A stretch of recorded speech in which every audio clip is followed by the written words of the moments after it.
It is voting day and you are spending it in the right place. Of course, the second best place from the ballot box is with us right here at Election Watch 2025. You are joined by Ashwin Bede and Toivo Njebela, and we're going to be keeping you informed throughout the day. We'll have several sessions of our own, but we expect Danny Boyson to come through, Wanda Guchu to also take over the screen. Matthias Haufiko will also swing by to give his political analysis as Namibia votes in its local and regional authorities elections. Toivo, you've been on the writing beat of the build-up towards this election. What do you feel the national mood is like right now?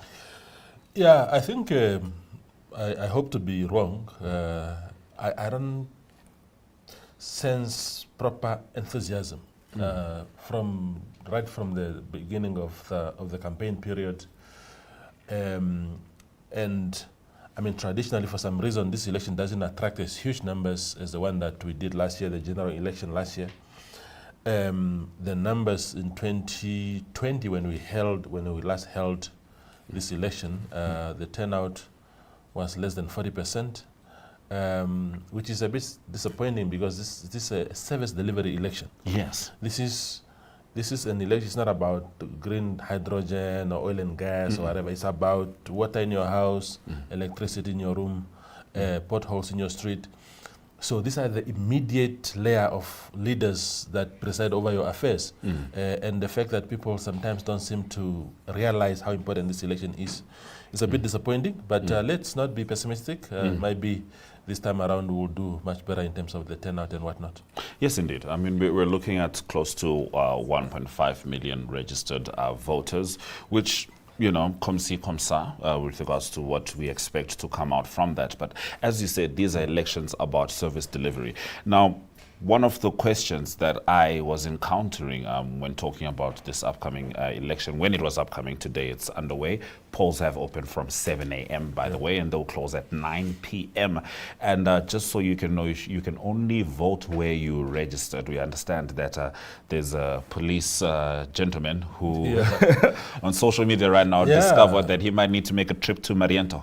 Yeah, the regional commander of Kunene region, Eric Clay, rocked up to this morning in Opuo, and it's on camera here, of course, a report by Nampa, suggesting that he's being told by election officials there that he's not registered for this particular election. You only vote where you were registered, like the constituents where you come from. Yes. So he's, of course, from the south. He's posted only for work in Opuo as the regional commander there, and he might have to drive all the way from Opuo this right away now. My goodness. To go to Marienthal. I don't know what the distance is, and also speeding and all those kind of rules. Definitely. And we want to see him vote, so absolutely. We wish him a safe trip. Yeah, absolutely. Yes. But that necessitates this part of the conversation. As you can see, that a lot of preparations got into today's election. But I think it would be a disservice if we didn't at least break down what these elections are. In layman's terms, we're seeing that there's a lot of misinformation, a little bit of misunderstanding. For those of you whose political aptitude is well advanced, I ask that you forgive me as I take us back to the basics, but we try to make sure that every Namibian citizen is aware of what we are dealing with. So these are elections where people vote for someone to represent someone in the area, regional council elections, to represent their area, called a constituency, and that person is called a regional councillor. These elections happen every 5 years, and they act as a link between the government and the people in the region to help drive development in the constituency, which is what Toivo had already highlighted. And Namibia has 14 regions, 121 constituencies. We understand that one of the constituencies is uncontested? Yes, Ogongo in Namsat region, the IPC candidate withdrew after the process of posting candidates has already closed. So there was no opportunity for any other party to post their candidates. And that man is going to is automatically declared the winner. In 2020, we had about 5 of those where especially in Kavango region, there were a lot of uncontested constituencies where the SWAPO candidates were declared. I remember Mankupi constituency, and others that I can't remember now. But there were about 5 of them. So if it's only one this time around, it's a better improvement. That's one of the positives we can certainly look at with regards to that. And keeping in mind, we were just talking about the police as constable. No, it's not. You see, I just want to make one point there, Ashwin, that if a regional commander of the police at that level doesn't understand those intricacies to say you can only vote in your constituency of registration, imagine how many common men out there. And I met people yesterday, ironically, who did not understand the difference also between the 2 elections. Yes. Really, guys at a very good level. It's not just some, people at a good level and say, oh, so the constituency councillor is which one? Can a guy in Windhoek West become the mayor of Windhoek? All these kind of things. So I don't know whether it's voter education that is not up to standard, but to have people at that level not understanding these distinctions on the eve of an election is just a bit disappointing. It perhaps could be, an unholy mixture of, perhaps a lack of voter education and voter apathy meeting in the middle, which ultimately creates a real vacuum for information. So this is why we're explaining to you exactly what these elections are, as you're seeing those visuals of Namibians queuing up, ready to exercise their right to vote. Registered voters, we're sticking with the regional elections. They vote for the candidate they want to represent their constituency, and voters must vote where they are registered. We can't emphasize that enough. Each region chooses 3 of its councillors to serve in the National Council, and the National Council has 42 members. Now we talk about the local authority elections. These are elections where people choose who will run local areas such as village councils, town councils, and municipality. The people elected are called local authority councillors, and this again happens every 5 years together with the regional council elections. They manage local services, as Toivo highlighted. They maintain and develop the community. They handle things like water, roads, waste, and town planning. And Namibia has 59 local authorities. Local elections use proportional representation. This is how the winner is chosen. People vote for a political party. Parties receive seats in proportion to how many votes they get, and then the party selects which individuals will fill those seats. And registered voters can vote for the political party of their choice in the local authority where they are registered. I think that's where the real mix-up has been, Toivo. Yeah. I think, the fact that, people are conflating the two because even last year, we had 2 elections in one, which is the presidential and National Assembly election. This time around, we have the regional council and local authority elections. Again, 2 in one. And it's good that you mentioned also in your notes just now that for a councillor, you vote for an individual. Even on the ballot paper, there are faces there, there are political parties, and all the colors are there, so there can be no confusion. Whereas, that is not for the constituency councillor. For the local authority, you vote for a party, and like you said, the party will then tally their numbers to say, okay, we've got 35,000 votes. They are equal for how many? They are equal to how many seats proportionally. Yes. And then you determine how many seats go to that particular political party. In Namibia, in Windhoek, for example, the city council of Windhoek has 15 seats. It's the highest by any margin. Yeah. And as we speak now, SWAPO has 5 councillors. It's the most numbers of seats by an individual party. But the opposition combined hold the other 10. And that's why we had all these problems of coalitions and disagreements and walkouts because there's no particular party that has an absolute majority. So egos start from there, that, who are you? We are not the leader of this council, these kind of things. Yes. And we have to see now. Unfortunately, in urban centers, we are likely to see the same tape play again. There's no way that I don't anticipate in Windhoek that anyone will win an outright majority. Same as your major urban centers, your Wavis base. Might be there's a slight chance, but in Windhoek it doesn't look like that. So conflict and or collaboration is inevitable. Absolutely. Without a doubt. Now, you mentioned an important point at the beginning when we were talking about, really defining what these elections mean.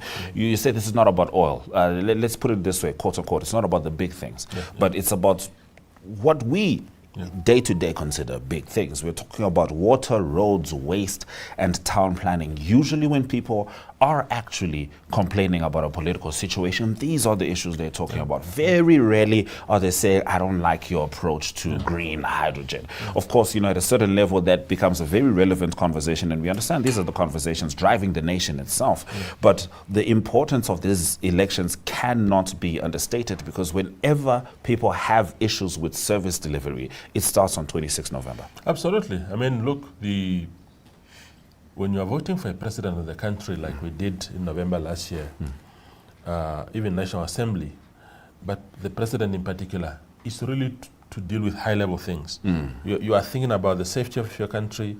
You're thinking about the sovereignty of your country and stuff like that. But so you don't have access to that leader necessarily, direct access and all that. For a mayor, you can knock on the door. Yes. And say, in our street, waste has not been picked for 2 days, 3 days now. A pothole that has been, like where I live, I might just give a practical example. I've lived there since 2021. There's a pothole in my street that has not been attended to this day. So, but at least we can deal with the leadership.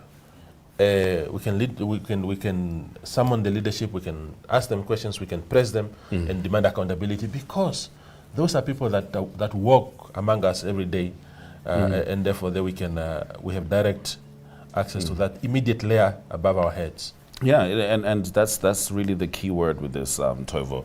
We're talking about direct access. Shortly, we're going to be joined, in fact, throughout the day by our journalists and correspondents who are all over the country. We're certainly fully on top of this. Do make sure you follow Namibia Elections 2025 on Facebook. Go to elections.my.na for all the potent information and statistics stemming from this election, so that you can make sure that you stay informed. And perhaps you follow Namibian Sun and you don't like following too many pages. We'll make sure that we cross-share the information there as well for you. So Otis Daniels has been at the South, and I believe that he is here to have a chat with us about how the preparations or the voting is progressing. Otis, goeiemorgen.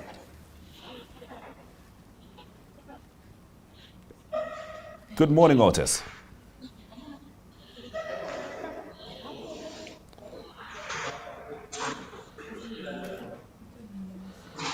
Otis seems to be waiting to hear my voice. He's certainly ready and definitely in the right place. Without a doubt, as you can see, that our preparations have already started, not in just preparations, the voting process itself has started. We're going to try and cross over again to Otis Daniels, hoping that this time his voice can come through. Otis, can you hear me, sir?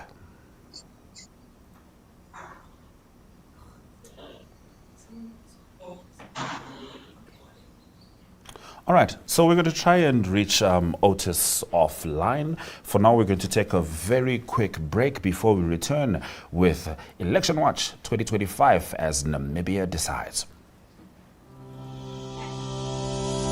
Democracy thrives through participation, and we all want a thriving democracy, don't we?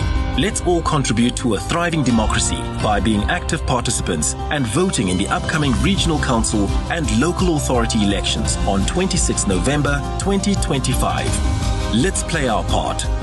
Get involved. Put your voice in the box. This November, Namibia decides. On 25 November, NTV brings you a special pre-election show, setting the stage for one of the country's most important democratic moments. Then, on Election Day, stay with us for full-day coverage of the Regional Council and Local Authorities elections. From live updates and real-time results to expert analysis and on-the-ground reporting across the regions, NTV is your trusted home for clear, credible, and comprehensive election coverage. NTV's Namibia Decides 2025 brings you informed voices, powerful insights, and the stories and statistics that shape our democracy.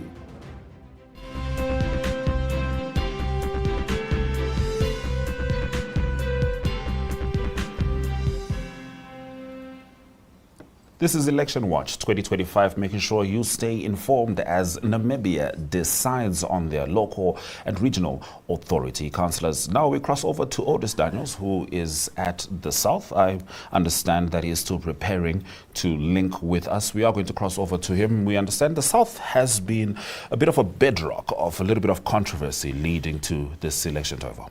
Yeah, there's been a lot of issues there.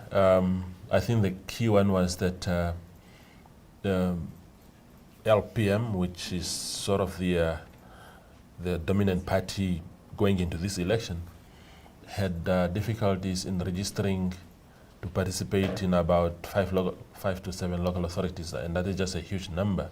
Arweb, Tes, and other places. Of course, they are participating in major urban centers like Marienthal and Keetmans, Ludret and Oranjemund. But there were issues about the ECN portal not working and them failing to beat the deadline. There was a slight extension from 11 o'clock to 3 o'clock in the afternoon on the day of registering candidates, and they seem to have still had glitches. At the end of the day, they couldn't. So there was this big war of words between ECN and LPM, but it has resulted in no solution. The situation remains as it is. This is a bit sad. It is a bit sad, especially the implosion which ensued within the LPM leadership in itself.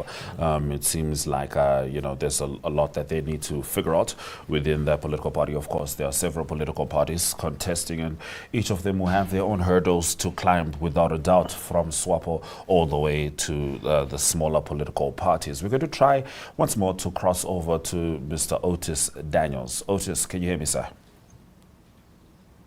Yes, good morning. From the Zakaria Lewala polling station in Oranjemund. I must say, this station here, they are doing quite a fine job. Actually, at 7 o'clock, and returning officer David Mbula,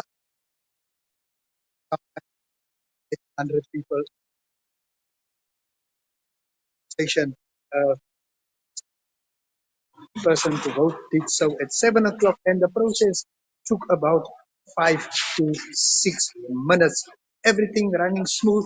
Mr. Mbula also told me that they have 2 tablets. One is for standby purpose. To use tablets to keep the process going. The entrance polling station here. We seem to be having some sound issues there with Mr. Otis Daniels. However, I did catch the gist of what he was saying. He says everything is moving smoothly in Oranjemund, where he is right now at the Launa Hall. He says it took him 5 to 6 minutes to get the entire process there. They've got 2 tablets, one for backup. So far, so good over there. Of course, with internet connectivity, when you're in Oranjemund, that's always relative, so to speak. Yeah. But we do have some more visuals for the people to evolve. Simpson Paulus, the presiding officer at Ombalantu Traditional Authority Hall Polling Station, called on voters to double-check their voter cards to ensure that they are registered under the Otapi constituency before joining the queue, which has been a recurring theme. Exactly.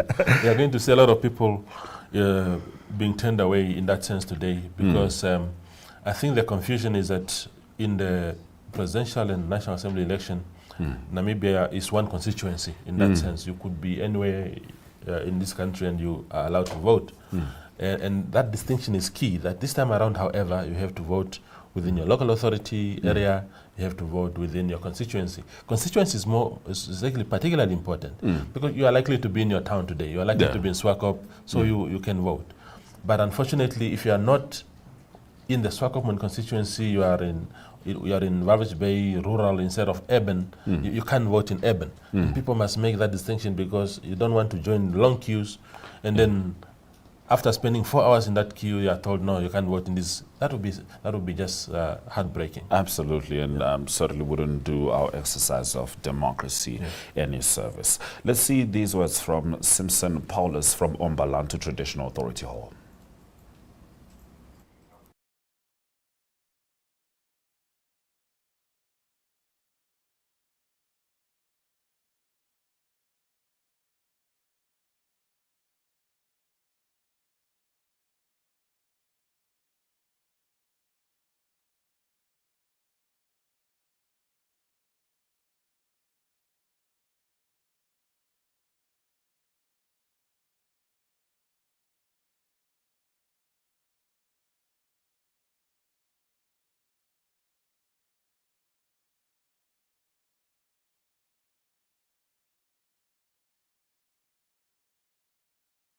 This November, Namibia decides. On 25 November, NTV brings you a special pre-election show, setting the stage for one of the country's most important democratic moments. Then, on Election Day, stay with us for full-day coverage of the Regional Council and Local Authorities elections. From live updates and real-time results to expert analysis and on-the-ground reporting across the regions, NTV is your trusted home for clear, credible, and comprehensive election coverage. NTV's Namibia Decides 2025 brings you informed voices, powerful insights, and the stories and statistics that shape our democracy.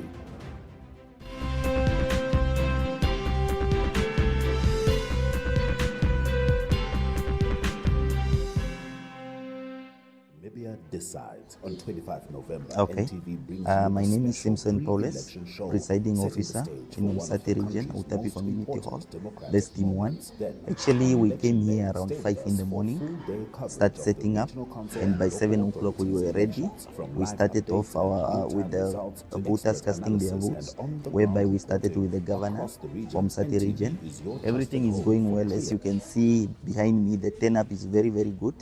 So we are just encouraging all the eligible voters to come through. Just make sure that you have a voter's card that's valid. By valid, we mean your voter's card must be written where it says constituency. It must say Utapi. Those are the people that are eligible to vote at our point. So we are encouraging everyone who is eligible to vote to come through and cast your votes.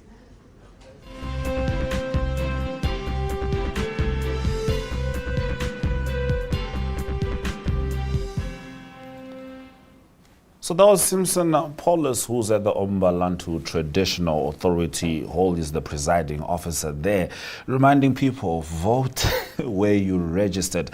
And it can actually, be considered a very logical decision, because what we said we are talking about here is we're talking about people who decide how our roads look, people who decide how our water and electricity. It is very important, even symbolically, to make sure that you are at the place where the problems you are addressing are, and hence it lacked a little bit of logic with our police gentleman, because as much as he's been stationed there for work, if he's told fix something at home, he's not starting there, he's going back to Mariendo to fix something at home. Now, a lot of people, young people I was talking to and seeing on Twitter, were having issues with waking up early, which is very ironic, especially because the president of Namibia, Dr. Netumbo Nandi Ndaitwah, was up early urging Namibians around the country to cast their vote, and this was this morning at Emma Hogenot Primary School in Hockland Park, Windhoek West. She said, you're voting for your own good, voting for your prosperity. You see, first, and I'm sure the mood at this station where I am is the mood all over the country. You see, Namibians come for election, they are so relaxed. It's like coming for a party. People are talking, they are joking, they are laughing, and it's really a way how we can consolidate our democracy. Now, at the station where I am now, at Windhoek West, Emma, it's people have really come out. And I'm encouraging all Namibians to come out. This is the power that you are having. This is an opportunity for you to use your power by voting because you are voting for your own good. You are voting for your prosperity. So come out in numbers. And that's why I have decided to declare today a public holiday, because I don't want any excuse. The government does not want to be blamed of you not exercising your democratic right, maybe because you were at work. So come out, please, Namibians, and let us make sure that our election remain peaceful, because this is a peaceful and stable country. And that's how Namibia we are, a land of the brave. We are brave because we do things in the right way, and we must continue to do so. So come out, go and vote. You vote for yourself as you are voting for your well-being. So thank you, Namibians. Thank you. Make sure that you talk. Thank you. Yeah. Thank you. You know, Tove, as we say, you can't overstate the importance of this election, because that is the president who is essentially in charge of the nation, and even she wants to make sure that if there's potholes outside her road, she has a say, and therefore highlighting how important this is with regards to, you know, national duty, and aside from national duty, you know, practicing our democracy, but in being hands-on about solving the problems around us. Yeah, I think it's important that she leads by example. She leads us. Not only, of course, she's expected to vote, but the fact that she did it so early also shows the enthusiasm that ought to grip this moment. But I want to also just expand on that by saying that it's important that for the president also, her mandate, this huge mandate that she has for the next 5 years, for almost now, is that she also needs quality local authority councillors and constituency councillors for her mandate to be delivered. Because if she doesn't have good people, and it doesn't even matter which political party, because once elected, we put aside our political heads and work for the nation. And the president certainly would want an ideal, of course, she would want SWAPO, because she has direct authority over that party, and say, look, this is what you're going to do. Whereas if it's opposition, they could define, say, who are you? You're not our party president, whatnot. But which would be immature in any case. But she would really be hoping that the outcome of this election is solid, that it delivers quality leaders, but patriotic people who will put politics aside, so that her mandate also can be delivered. Because if you don't have quality councillors, you could preach until the cows come home, and nothing will change. And at the end of the presidential term, we are going to assess her performance, and there are layers of leadership that laid with others and not herself directly. So I'm hoping, or she will be hoping that the outcome will be friendly towards that agenda. I think you make a very good point about how this will be directly correlated to how people will perceive her success. Because, I mean, if we're looking at, quote-unquote, the big things we've been talking about, these are decades-long contracts. Very likely a lot of this stuff will come into fruition after her term. Of course, setting the foundation is absolutely important. And as you know, recently there was the EU and AU summit in Angola, and part of that strategy was outlined there. So we understand taking care of the big things, but people's perception of whether or not she was successful in her term, it starts now, and how these people deliver. Tovo. Absolutely. We had also the second in command, third in command. The Prime Minister, Dr. Elijah Ngurare, also voting earlier today in academia. Of course, that is his constituency in Windhoek East, I think. He also, as you could see there, very humble man, waking up very early, greeting electoral officials, and also at the same polling station, as we would see in a moment, the Minister of Safety and Security, Lucia Ipumbu, also graced that very same polling station. So again, even for the Prime Minister, just like the President, the Prime Minister is supposed to drive government's development agenda, government's business in Parliament. And he, just like the President, would be hoping that the outcome is friendly to the agenda of the state that for the presidential term to succeed. Otherwise, because remember, you have central government, you have regional government, and then you have local authority government. So our government is three-layered. It's a three-layered structure. So if one of those layers is not functioning, others will be affected. So it's important that even at local authority and at the constituency level, that those that are voted by the Namibian people are going to deliver on that mandate. Absolutely, without a doubt. And part of our mandate as the media is to keep the people informed by any means necessary, Absolutely. dare I say. So shortly after we take this quick break, we'll be talking to Precious Ngitao Napo as she reports from a station.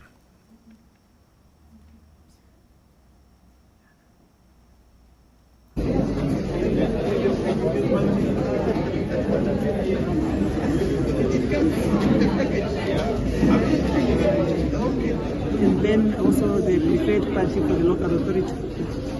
We have to exercise our democratic rights through voting, because that's how we make the choice of the leaders that we want to take care of the affairs of this nation at all levels.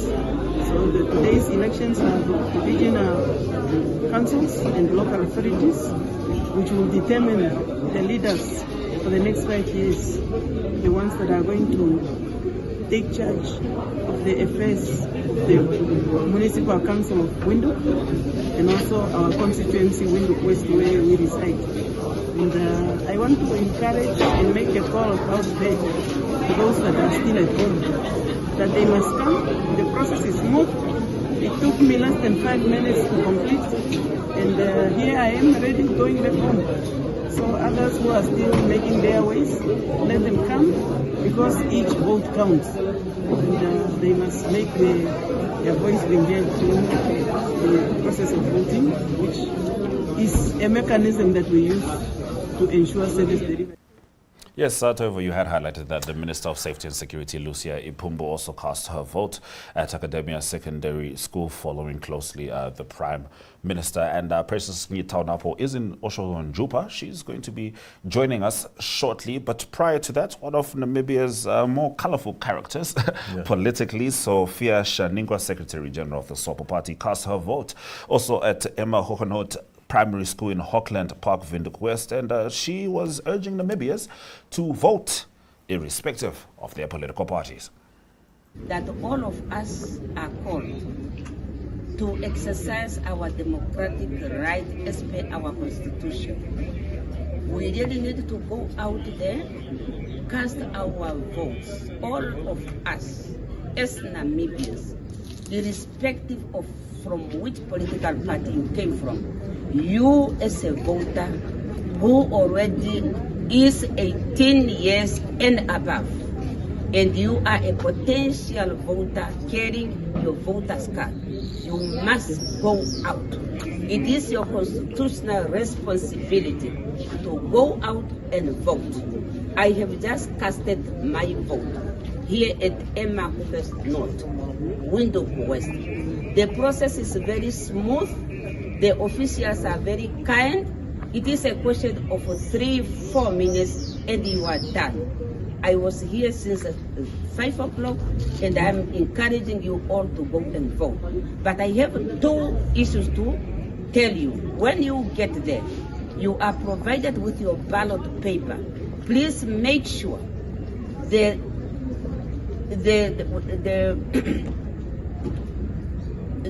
way the ballot paper is prepared for you is the way you have to put it in the ballot box. Because if you turn it around, you must always see that there is a mark on top of the ballot paper. And that ballot paper, that mark, must always be seen by the people who are going to do the voting. Therefore, don't turn it around your way. Keep it the way it is given to you by the officials of the Electoral Commission of Namibia, because if you turn it your way, it might become a spoiled ballot. Just keep it the way it is prepared for you by the officials. The second thing I want to advise, those of you who already have casted your vote, Don't shake your hands with others who didn't yet cast their votes, because this ink might be transferred to another person who didn't cast their votes yet already. And then if you have transferred the ink, the next person who didn't cast the vote yet, when they will go there in the machine, they might be questioned that why are they having the ink? Because of you. Please try to avoid shaking hands with the people who didn't cast their vote yet. I think that is very, very important. Stay away. You have voted, go home, leave the people who didn't vote to vote. And I'm encouraging everybody, Namibians all over from all spheres of life, the potential voters, go and vote for your representatives. It's a question of bread and butter. Go and make your choice. Thank you very much. And you have a... Well, you know, as far as political figures go, Sophia Shaningba, certainly one of the more potent ones. And of course, she is echoing a message which is essential, that people should go and vote regardless of their parties. And people who have been in charge of helping us understand this process are also exercising their right to vote. ECN Commissioner Gerson Shihenuna cast his vote at the Lady Pohamba polling station, and he encouraged people to come out in numbers and exercise their democratic rights. I think the voting process has so far been very smooth. I started off at MTC, and I'm now here at Lady Pohamba. The queues are not long, and we have not experienced any hiccups. But I'm just encouraging the voters out there to come out in big numbers to exercise their democratic right. Because people must realize that the services that are provided by regional councils and municipal councils are the services that are close to the people. Therefore, people should please come out in big numbers to exercise their democratic right. Thank you.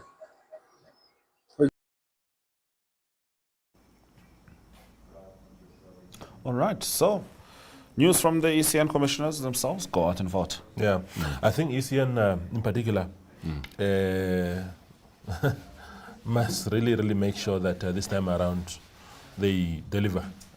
Remember the chaos that marked the 2024 general election, people calling for heads to roll at the time. Of course, people stayed on, and I hope the silver lining of them staying on means that they will do things differently this time around, because we need to have complete trust in our elections. We don't want compromises and suspicions and stuff like that. Yes. So people like my friend there, Mr. Gerson Shianuna, must make sure that as commissioners and of course the administrators of the ECN deliver a much better process this time around. Yes, definitely, because as much as we are putting the X's on the ballot boxes, they have to make sure that every box is ticked. Now it's time for us to cross over to Precious Ngitao Napo, who is in the Osho Donjupa region, and she's going to be giving us an update on Election Watch 2025. Namibia Decides 2025. We have decentralized your access to information, making sure that everybody gets what they need to know. Precious, how's it looking? Good morning, Ashwin. Good morning, Toivo. I hope everything is going fine that side. Well, it's looking good on this end. We did experience a bit of rain between Okakarara as well as here in the Ochivarongo constituency area. Other than that, so far the presiding officers as well as the returning officers have said that that has not affected their work, and the outcomes should all be smooth and go. We haven't experienced any technical difficulties on this side either, so everything is looking as sunny as it is today. All right, lovely, Precious. And how has the turnout been? Well, the turnout has been quite slow at the polling stations. A lot of elderly people are coming through. I've just spoken to my first group of young people, 21 to 20 years old, that came out to vote. So far, it has been low at the polling stations, but the voting is going quite fast. That's fantastic. You know, when it rains, Precious, it's a little more difficult to wake up. So I'm sure people are going to be strolling in for a while. But as you said, you expect a smooth process throughout the day. That's correct. Thank you very much, Precious, for giving us that update from the Osho-Donjupa region. She says there's a bit of rain there, but the people are showing up. It is nice and sunny, and so far, no complaints, and we're going to keep our fingers crossed. Yeah. I think it's better to vote in that weather than what a lot of regions will experience today, which is massive heat. Yes. Of course, a cooler weather is important, but of course when you're in the queues and the downpours are coming down on you, I think it's a bit difficult, but I would prefer rather rain than the beaming sun of Windhoek. As long as the rain doesn't touch the ballot box. Yeah, absolutely, yes. All right, now Dr. Sheila Ndahepele, lecturer at Rietfontein campus, talked about why he voted today and the importance of taking part in the democratic process. Good morning, Namibia. My name is Dr. Sheila Ndahepele, a resident of Rietfontein constituency in Osho-Donjupa regions. Today we are here to exercise our democratic right. We are at the Rietfontein Secondary School to cast our vote. It's important for every Namibian citizens to cast their vote to exercise their democratic right in order to ensure they give leadership to the government of the Republic of Namibia in order for the people to vote for their representatives, both in the regional and local authority elections. I decided to come out and vote in order to ensure effective governance takes place with our representatives. So, dear Namibians, go out in big numbers and cast your vote. It's important, it's your right to go and exercise and cast your vote. Go out and vote to ensure that your vote is counted. Thank you very much. And speaking of lovely weather, we can't forget about the coast where Iriana Marie van der Walt was very early this morning. I've just visited the Nama Primary School polling station here in Swakopmund. Polling stations, there's two of them together. Yeah, presiding officer's a little bit shy to speak to the media at the moment, but that's no matter. Everything seems fine and stable and well for now. An average of about 6 minutes per voter for the voting process itself, and then for an intake of 4 or 5 new voters during that single voting cycle, meaning 4 or 5 new voters taken in every 5 or 6 minutes. Yeah, long-ish lines for a local authority election here in Swakopmund, but all seems fine and well for now. We'll certainly be getting updates from Iriene and all our correspondents spread out across the country, making sure that you get all the information that you need on Election Watch 2025, hashtag Namibia Decides 2025. These are the local and regional authority elections.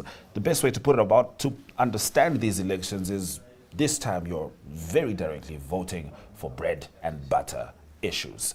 Now, it's time for us to look at the numbers. We need to compare who was here in 2020, who registered, and who registered in 2025, what the disparities are. Let's start with Namibia as a whole.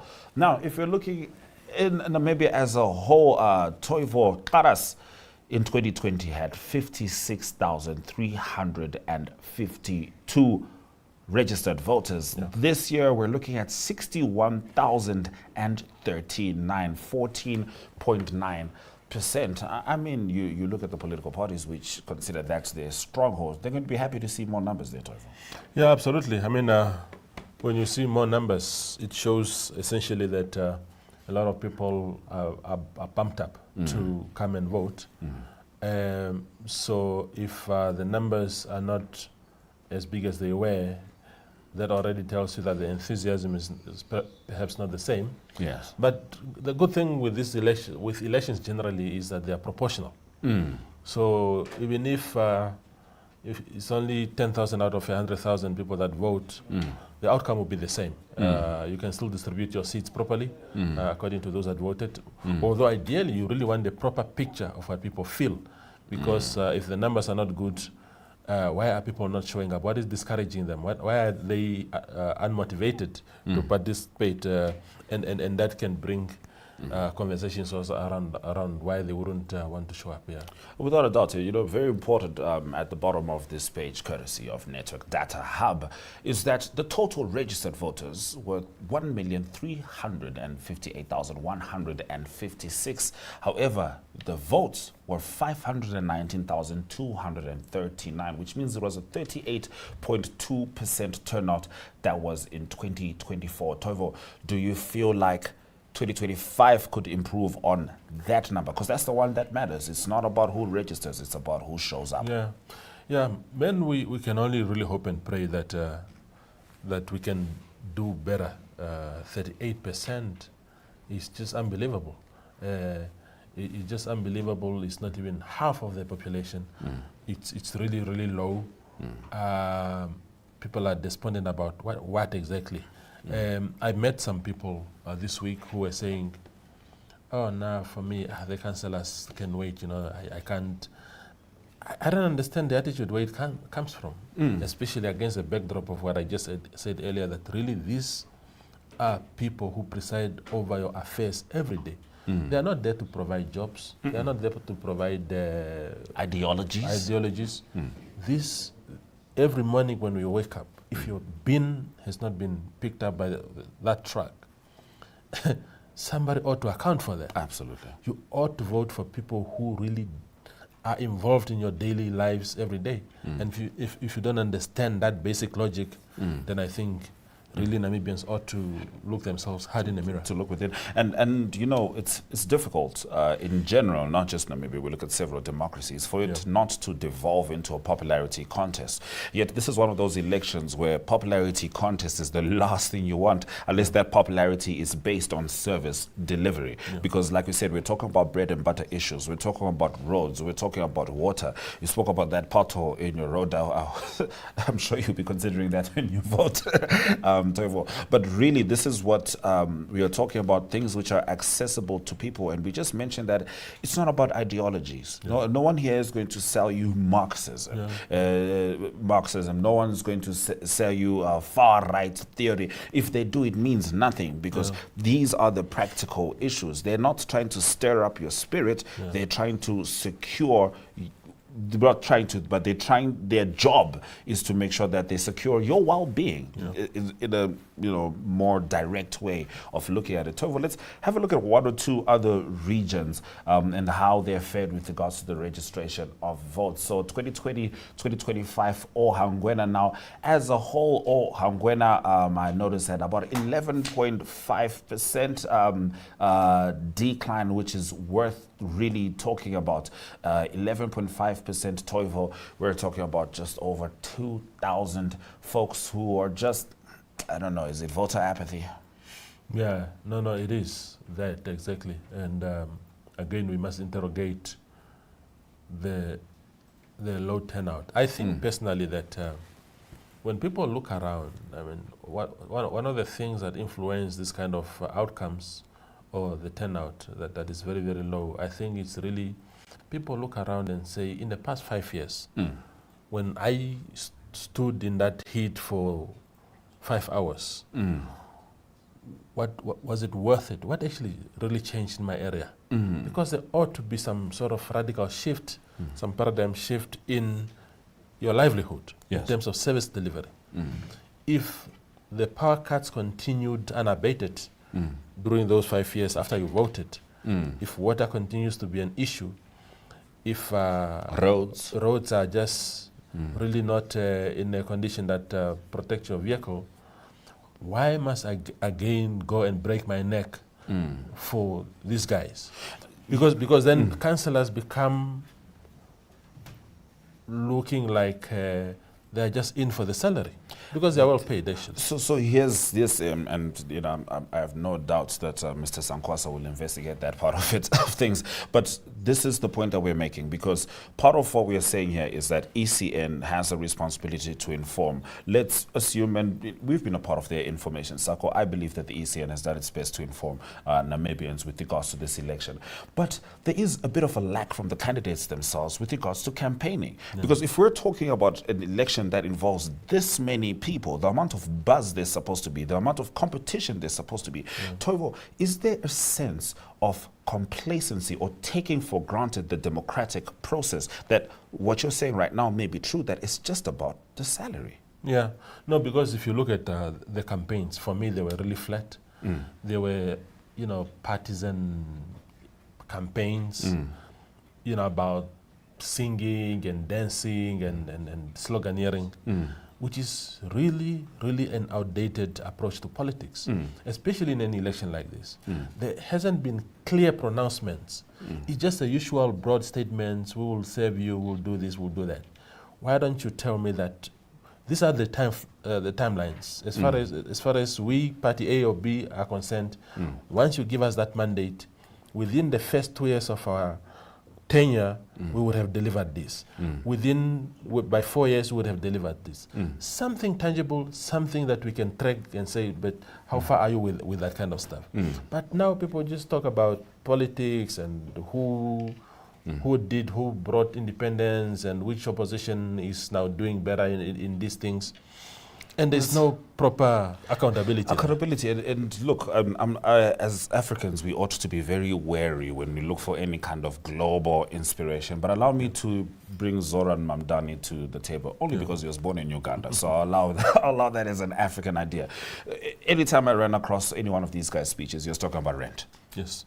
You know what I mean? He's stuck on affordability. And over here, this is really what the conversation is about. So are people more, it seems like people are more, banking on certain credentials, whether it be liberation credentials or mountain credentials, to push them through without giving us their individual messages. Just now we're going to talk about the salaries of the regional councillors, which I think could be very interesting. Do you have any idea of the ballpark? I can tell you that for local authorities, I don't know whether Windhoek they earn more than others. Of course, it's a capital city.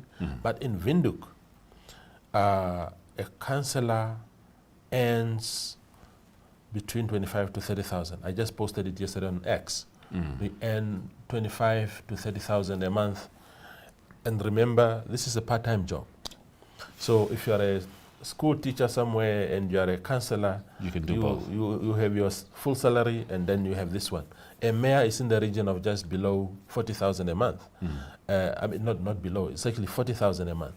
Again, a huge salary to take home, but in return for what? That is a question. In return for what? We had problems in Windhoek, and I tweeted about it this week, and some people came out of their comfort zone to come and attack. But we had 5 mayors over the last 5 years, each year with his own mayor. My goodness. That's just madness. Because cities are made in the image of those that lead them. And we used to have people like von Finkenstein, who was the mayor, I think the first mayor post-independence. Then we had Matthew Shikongo, who was a mayor for a very, very long time. And the city was really emerging in the image of those men, how they run things, because you have a huge influence. But now you have Joba Mpanda. After him it was Sadei governors, it was Queen Kamati, it was Laranja of IPC, it was Joseph Wapingen of Nudo. That's chaos. That's chaos. And we'll expound on it later, but I think, of course, the problem is really the Act, the Local Authorities Act, because it allows for midterm annual elections. I mean, if people have been voted to go and serve at the city, 15 of them, why do we need these midterm elections? I think the Act must be flexible to say if it's absolutely necessary, a particular local authority can decide internally to say, no, the guy that we have at the helm is despotic, he's draconian, he's incompetent, and therefore we are going to invoke the provision in the Act that allows us to organize a quick election among ourselves. But when it's mandatory, the management committee is reshuffled every year, the mayorship is reshuffled every year, just as, because when you're a mayor and you have an idea and you want to implement that idea in your capacity as mayor, because the position comes with an element of power and influence, and then you get chucked out. Then somebody else comes in It's just chaos after It's chaos. just chaos without progress. Yes. You know, more income than outcome, I think is a good way to put that. Toivo, you and I are going to take a break. We will be returning very shortly, without a doubt. But next up, taking over the Election Watch desk is going to be Danny Boyson and Christy Kulda, and they're also going to be going through their thoughts and insights. I know Christy's got a lot of experience, especially with regards to statistics. Yeah, He's numbers. going to have those numbers on pat, and he's going to talk about what they mean. This is Election Watch 2025, hashtag Namibia Decides 2025. Here's a clip of fellow Namibians urging you to vote. Democracy thrives through participation, and we all want a thriving democracy, don't we? Let's all contribute to a thriving democracy by being active participants and voting in the upcoming regional council and local authority elections on 26 November 2025. Let's play our part. Get involved. Put your voice in the box.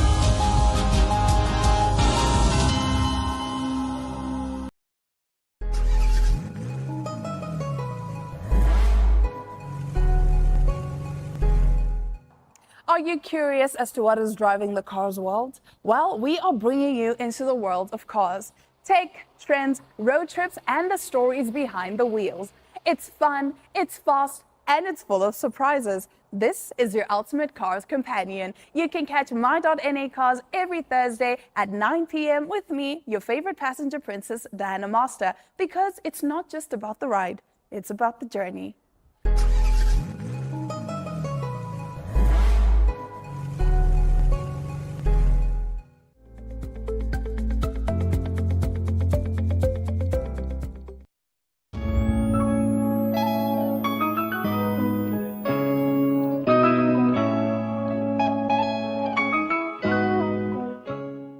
We bring you luxury, lifestyle, and location. My.NA Property takes you inside Namibia's most stunning homes, high-end developments, and hidden gems. Catch us every Tuesday at 9 p.m. because every space has a story, only on NTV.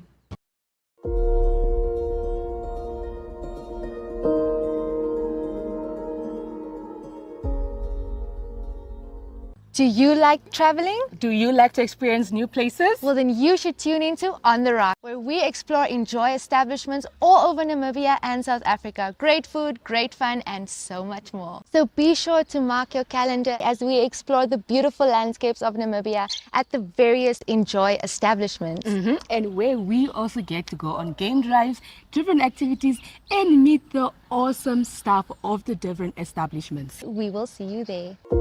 Watch On the Rocks every Monday at 9 p.m. on DSTV channel 285 and GoTV channel 25. This week's decisions, today's debates, tomorrow's consequences. The agenda puts the spotlight on Namibia's most pressing issues and the people driving them. From headline makers to groundbreakers, we bring you voices and perspectives at the center of the national conversation. One story, one interview, the depth you'll not find anywhere else. That is the agenda.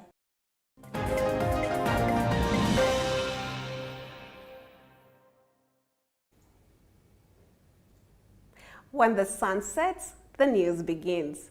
Welcome to Sunset News, bringing you the latest headlines, in-depth community stories, economic updates, sports highlights, and your daily weather forecast. Join us every weekday from 7:30 p.m. to 8 p.m. on DSTV channel 285 and GoTV channel 25, or stream us online at oneup2.com.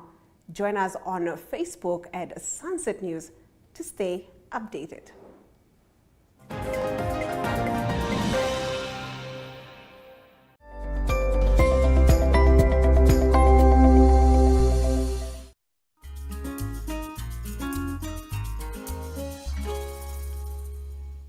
More Mornings just got better, Namibia. From the latest headlines to the hottest trends, we're bringing you the conversations that matter. That's right. Bright minds, bold opinions, and a touch of morning magic. This is your daily dose of energy. So grab a cup and join in on the conversation every weekday morning at 8 o'clock with Smell the Coffee, hosted by Diana Master and Aina Raisa Quayo.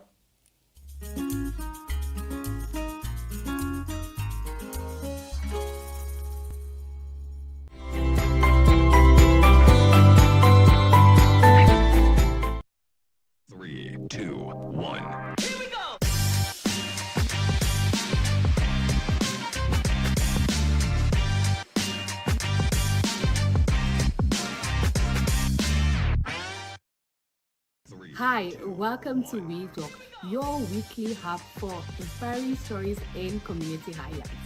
In Talk of the Town, we bring you the latest news from Windhoek and the surrounding towns. Need weekend plans? The We Chill segment has the coolest and best events lined up for you.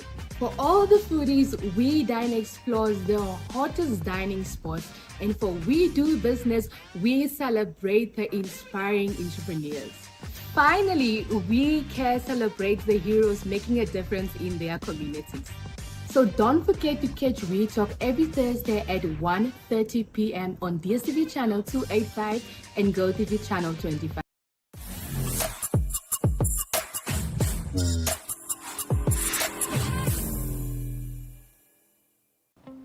Welcome to What's Cooking, where great food meets great people and every dish tells a story. Each week, we step into the kitchen of industry professionals, discovering their hidden culinary skills while getting to know the person behind the profession. From the office to the stove, we uncover flavors, laughter, and stories you don't want to miss. So stick around to find out what's cooking this week on DSTV channel 285, GoTV channel 25, as well as on oneup2.com every Sunday at 7:30 p.m.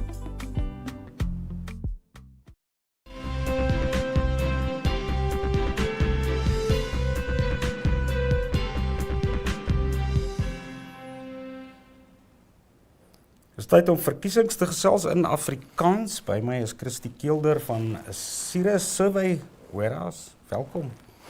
Dankie Dani. Dis lekker om hier te wees. So op pad hier en dalk net so vinnig, jy weet, hoe beleef jy die dinge? Die hoofstad is eintlik maar doodstil op my pad gewees minstens. Ek kom uit 'n ander rigting uit, ja. Vir my was dit net so stil. Ons sal natuurlik sien hoe dit moontlik wat ons nou sien 'n impak gaan hê op die uiteindelike opkoms in die verkiesings. Ons verslaggewer daar in die Kavango streke is Philippus Joseph.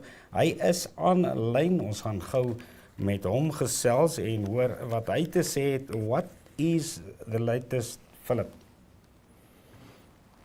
Yes, thank you for having me. Currently speaking is Philippus Joseph here, reporting to you from one of the polling stations here in Tipanana village in the Kavango East region. As you can see behind me, I am joined by a few disgruntled community members who decided that today they wouldn't visit any polling station to cast their vote after they were promised to receive electricity, something that they have been longing for the past 30 years. At its stand now, I have spoken to the community chairperson who just left a few minutes ago. He stated that a few letters were sent to the previous administration before that of which was appointed by Her Excellency Dr. Netumbo Nandi-Ndaitwah.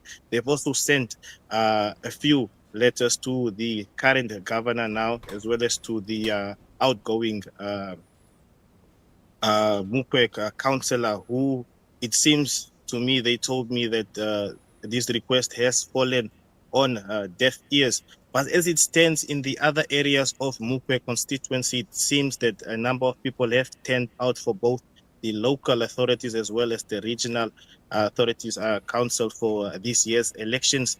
That includes parts of Divundu as well as Andara. As from now on, we're just left with a few other constituencies to cover. The only polling station that hasn't received a number of people is that of the Divundu Correctional Service, where the presiding officer stated that they are still awaiting to fix some of the glitches that they've experienced throughout the morning. As it stands now, once that is fixed, the inmates will then be allowed to cast their vote and move forward. And that is all for me, reporting to you from Kavango East. Philip, one quick question, maybe if you're still on line. Apart from people being disgruntled about service issues and the like, it looks like everything is very calm and peaceful at the polls. Seems we have, there he is, Philip.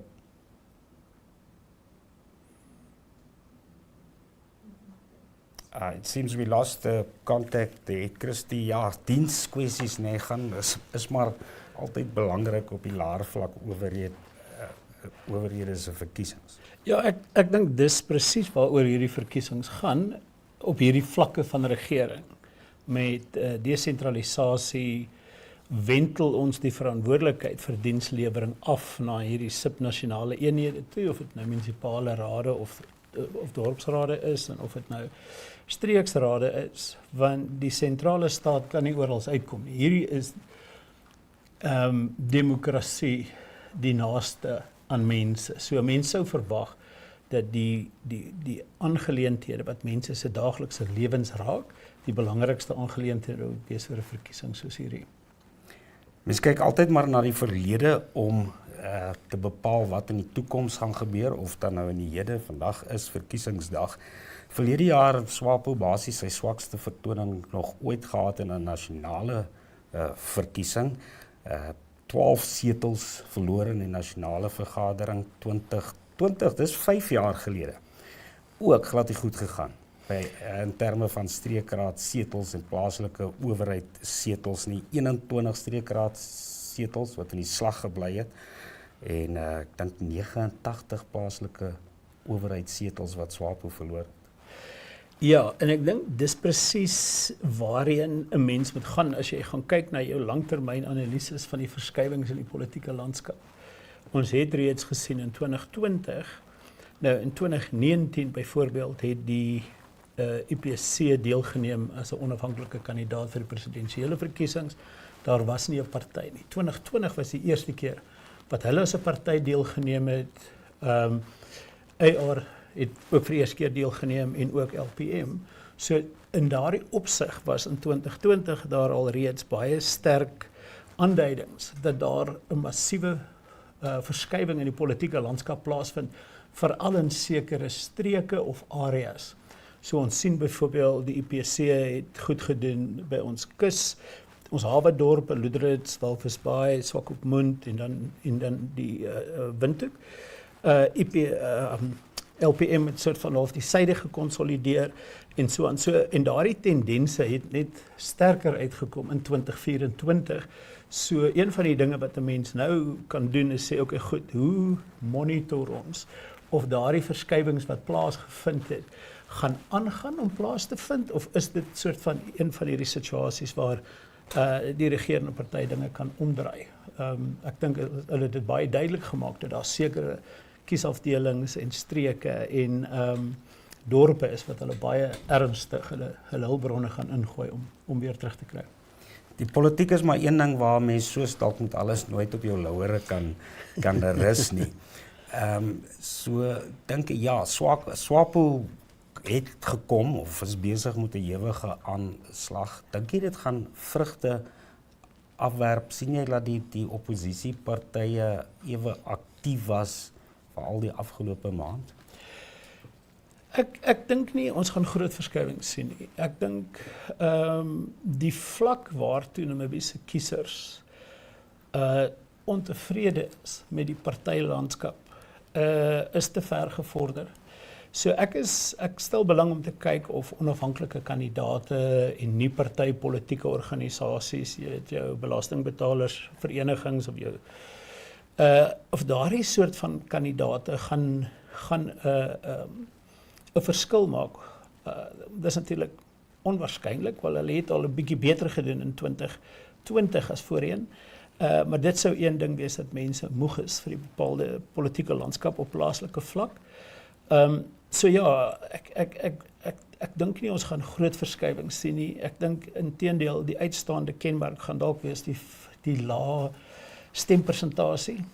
En 'n mens moet natuurlik ook net onthou dat plaaslike regerings, die verkiesing vir plaaslike rade en vir streeksrade is twee verskillende kiesstelsels. Hulle het ander dinamika.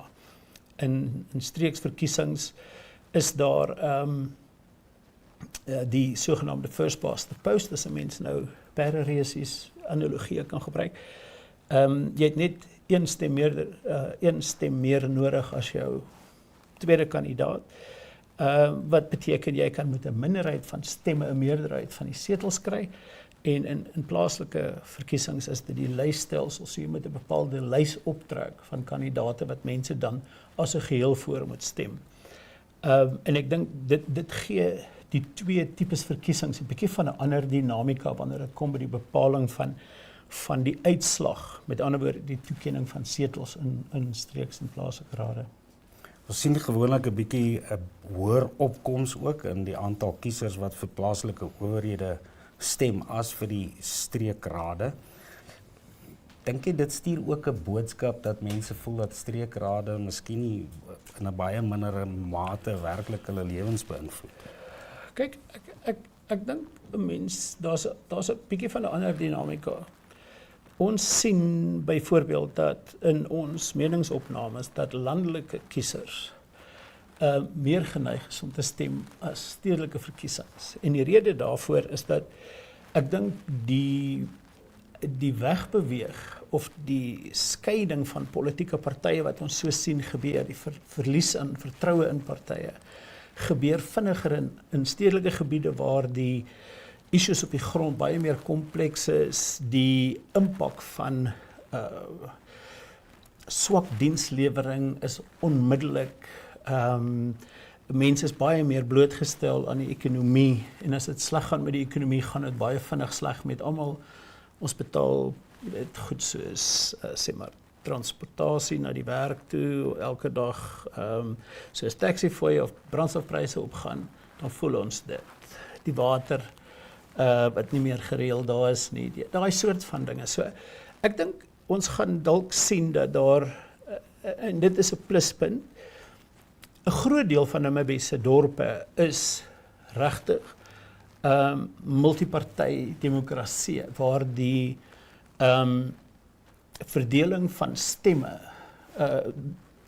2, 3, ewen 4 partye soms oor een versprei is, wat beteken daar's tog 'n gesonde deel van ons demokrasie wat hier ontwikkel, en anders is 'n nasionale verkiesing waar sekere streke 'n enorme uitslag of 'n invloed het op die uitslag. Nasionaal is elke dorp hier vir hom of haarself. Ek wil gou vra oor aangebode stemme, want dit is iets wat ons nie meer het nie. For those of you who are English, it's called tendered ballots. So dit beteken al bevind jy jouself op hierdie oomblik in 'n ander kiesafdeling waar jy nie gewoonlik woon nie, dat jy nog steeds kon stem.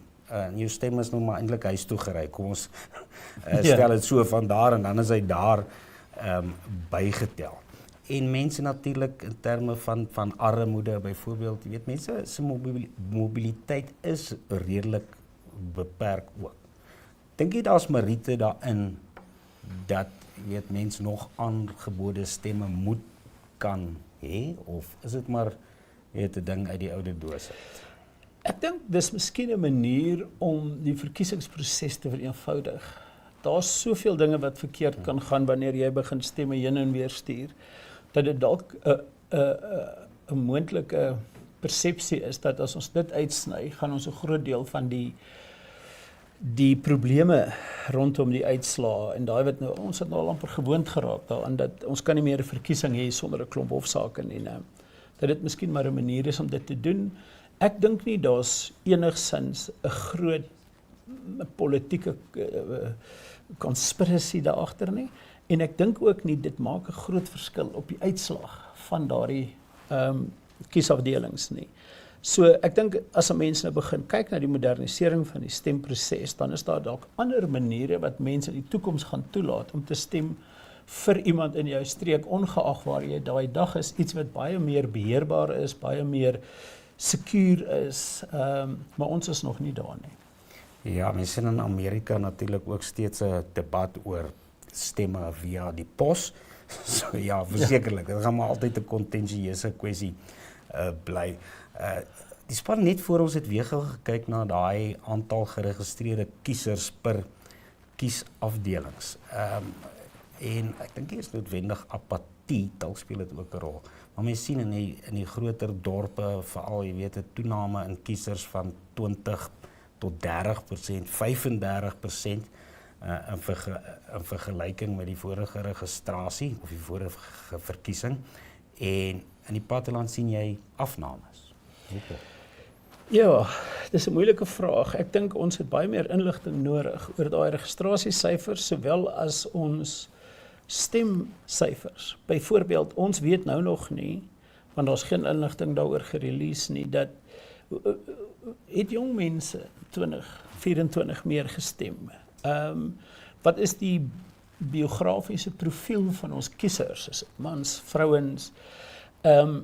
Ons het toevallig nou 'n debat in die parlement wat gaan oor die verlaging van die stem ouderdom na 16 toe, wat ek dink 'n baie interessante debat is. Ons is toevallig besig met 'n projek daaroor. Dit is interessant om te sien hoeveel lande het reeds daai stap geneem en hoe min verandering daardie, ek wil amper sê, toevoeging van nuwe kiesers aan die uitslag gemaak het. So ek dink, om terug te kom oor die stempersentasie, ek vermoed, ons kan alles onder die ambreel of die sambreel van apatie sit. Maar ek dink baie keer is apatie iets wat sê, ek gee nie om nie. Maar ek dink daar's 'n groot klomp redes. Ons weet byvoorbeeld, die jeug neem deesdae deel op ander maniere, en politiek is die ou tradisionele maniere. En ek weet nie of ons altyd so lekker agter daardie aspekte kom nie. En dan net mens natuurlik het nog maar altyd verstedeliking, so jy het daai kragte wat mense trek na windhoek toe en ook die groter gebiede. Ons gaan nou kyk na iets, ons natuurlik 'n reuse span verslaggewers Christie reg oor die land. Ons wys van hulle materiaal, ons het nou net gesels met Philippus daar in Kavango Wesstreek. Nou kom ons kyk, hier is meneer Kalle Schletwein toe hy sy stem uitgebring het. Okay, good morning. We just finished voting and it was a great improvement to what we experienced during the general election. It was very swift and efficient. The queues are not long, so I hope many people will still come and vote. But so far, so good. I'm happy that I voted and that the process is carrying on efficiently. En sommer 2 in 'n ry ook Knowledge Ipinge. Hy het op Walvis Bay gestem. So far, over 40 people have voted here at the Walvis Bay municipality, and I think it's less than 5 minutes, basically, once you get into the polling station itself. So the only disappointing part is that the voters turnout is very low so far, and we hope definitely it will pick up throughout the day, because we cannot afford the aspect of voter sympathy, basically. So we're calling upon those who are still at home to really join the queues. The process is much faster. One of the fastest I've experienced so far throughout the years. Should people come out and vote today? It's important to vote in order for us to actually make our voice be heard and actually ensure that we actually put those in position who we actually trust and who have the capacity actually to take the town forward and actually regain the brilliance of Walvis Bay as a port city and as a city actually that contributes to the GDP of the country. Democracy thrives through participation, and we all want a thriving democracy, don't we? Let's all contribute to a thriving democracy by being active participants and voting in the upcoming regional council and local authority elections on 26 November 2025. Let's play our part. Get involved. Put your voice in the box.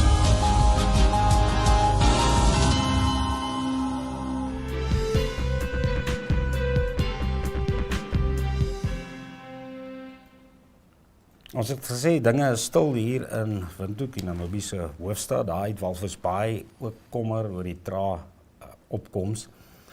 Dink jy dis eintlik nie so warm vandag nie. Dis dalk nogal goeie stem weer. Ons het in Suid-Afrika al 'n slag ook wat gesien, jy weet, mense wat nou laterig opdaag in groot getalle en dan is, jy weet, raak die rye lank en die stembusse moet langer oop bly.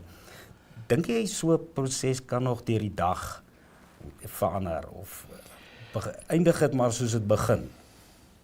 Ek dink as 'n mens gaan kyk na die verlede, so ons stempersentasies op subnasionale vlak is so enigiets tussen 35-45%. Wat heel wat laer is as wat nasionale verkiesings is. Ek dink daar's natuurlik mense wat dink hulle wil so gou as moontlik stem sodat hulle die res van die dag kan af hê. Ek weet nie of iemand laatmiddag van 'n vakansiedag noodwendig gaan lus wees om te stem nie. So ek dink dit is maar 'n trae proses en dis in 'n way baie hartseer want daar is soveel op die spel vir iedereen en elk. Maar ja, dis nie net in Namibia wat dit die geval is nie, dis maar wêreldwyd wat mense soort van half voel die plaaslike regerings is nou nie so belangrik soos die nasionale regerings nie. So ek dink ons gaan 'n laat toestroom na kiesafdelings kry of nou stembusse kry nie. Ek dink ons gaan maar soort van half in die oggend dink ek sal die meeste mense stem. Maar weer eens, ek meen dit is iets wat die verkiesingskommissie vir ons kan sê. Jy weet, hulle het daardie data. Of behoort dit te hê om vir ons te kan sê hoe werk ons verkiesings? Want dis bitter moeilik vir enige iemand anders om daai data te genereer.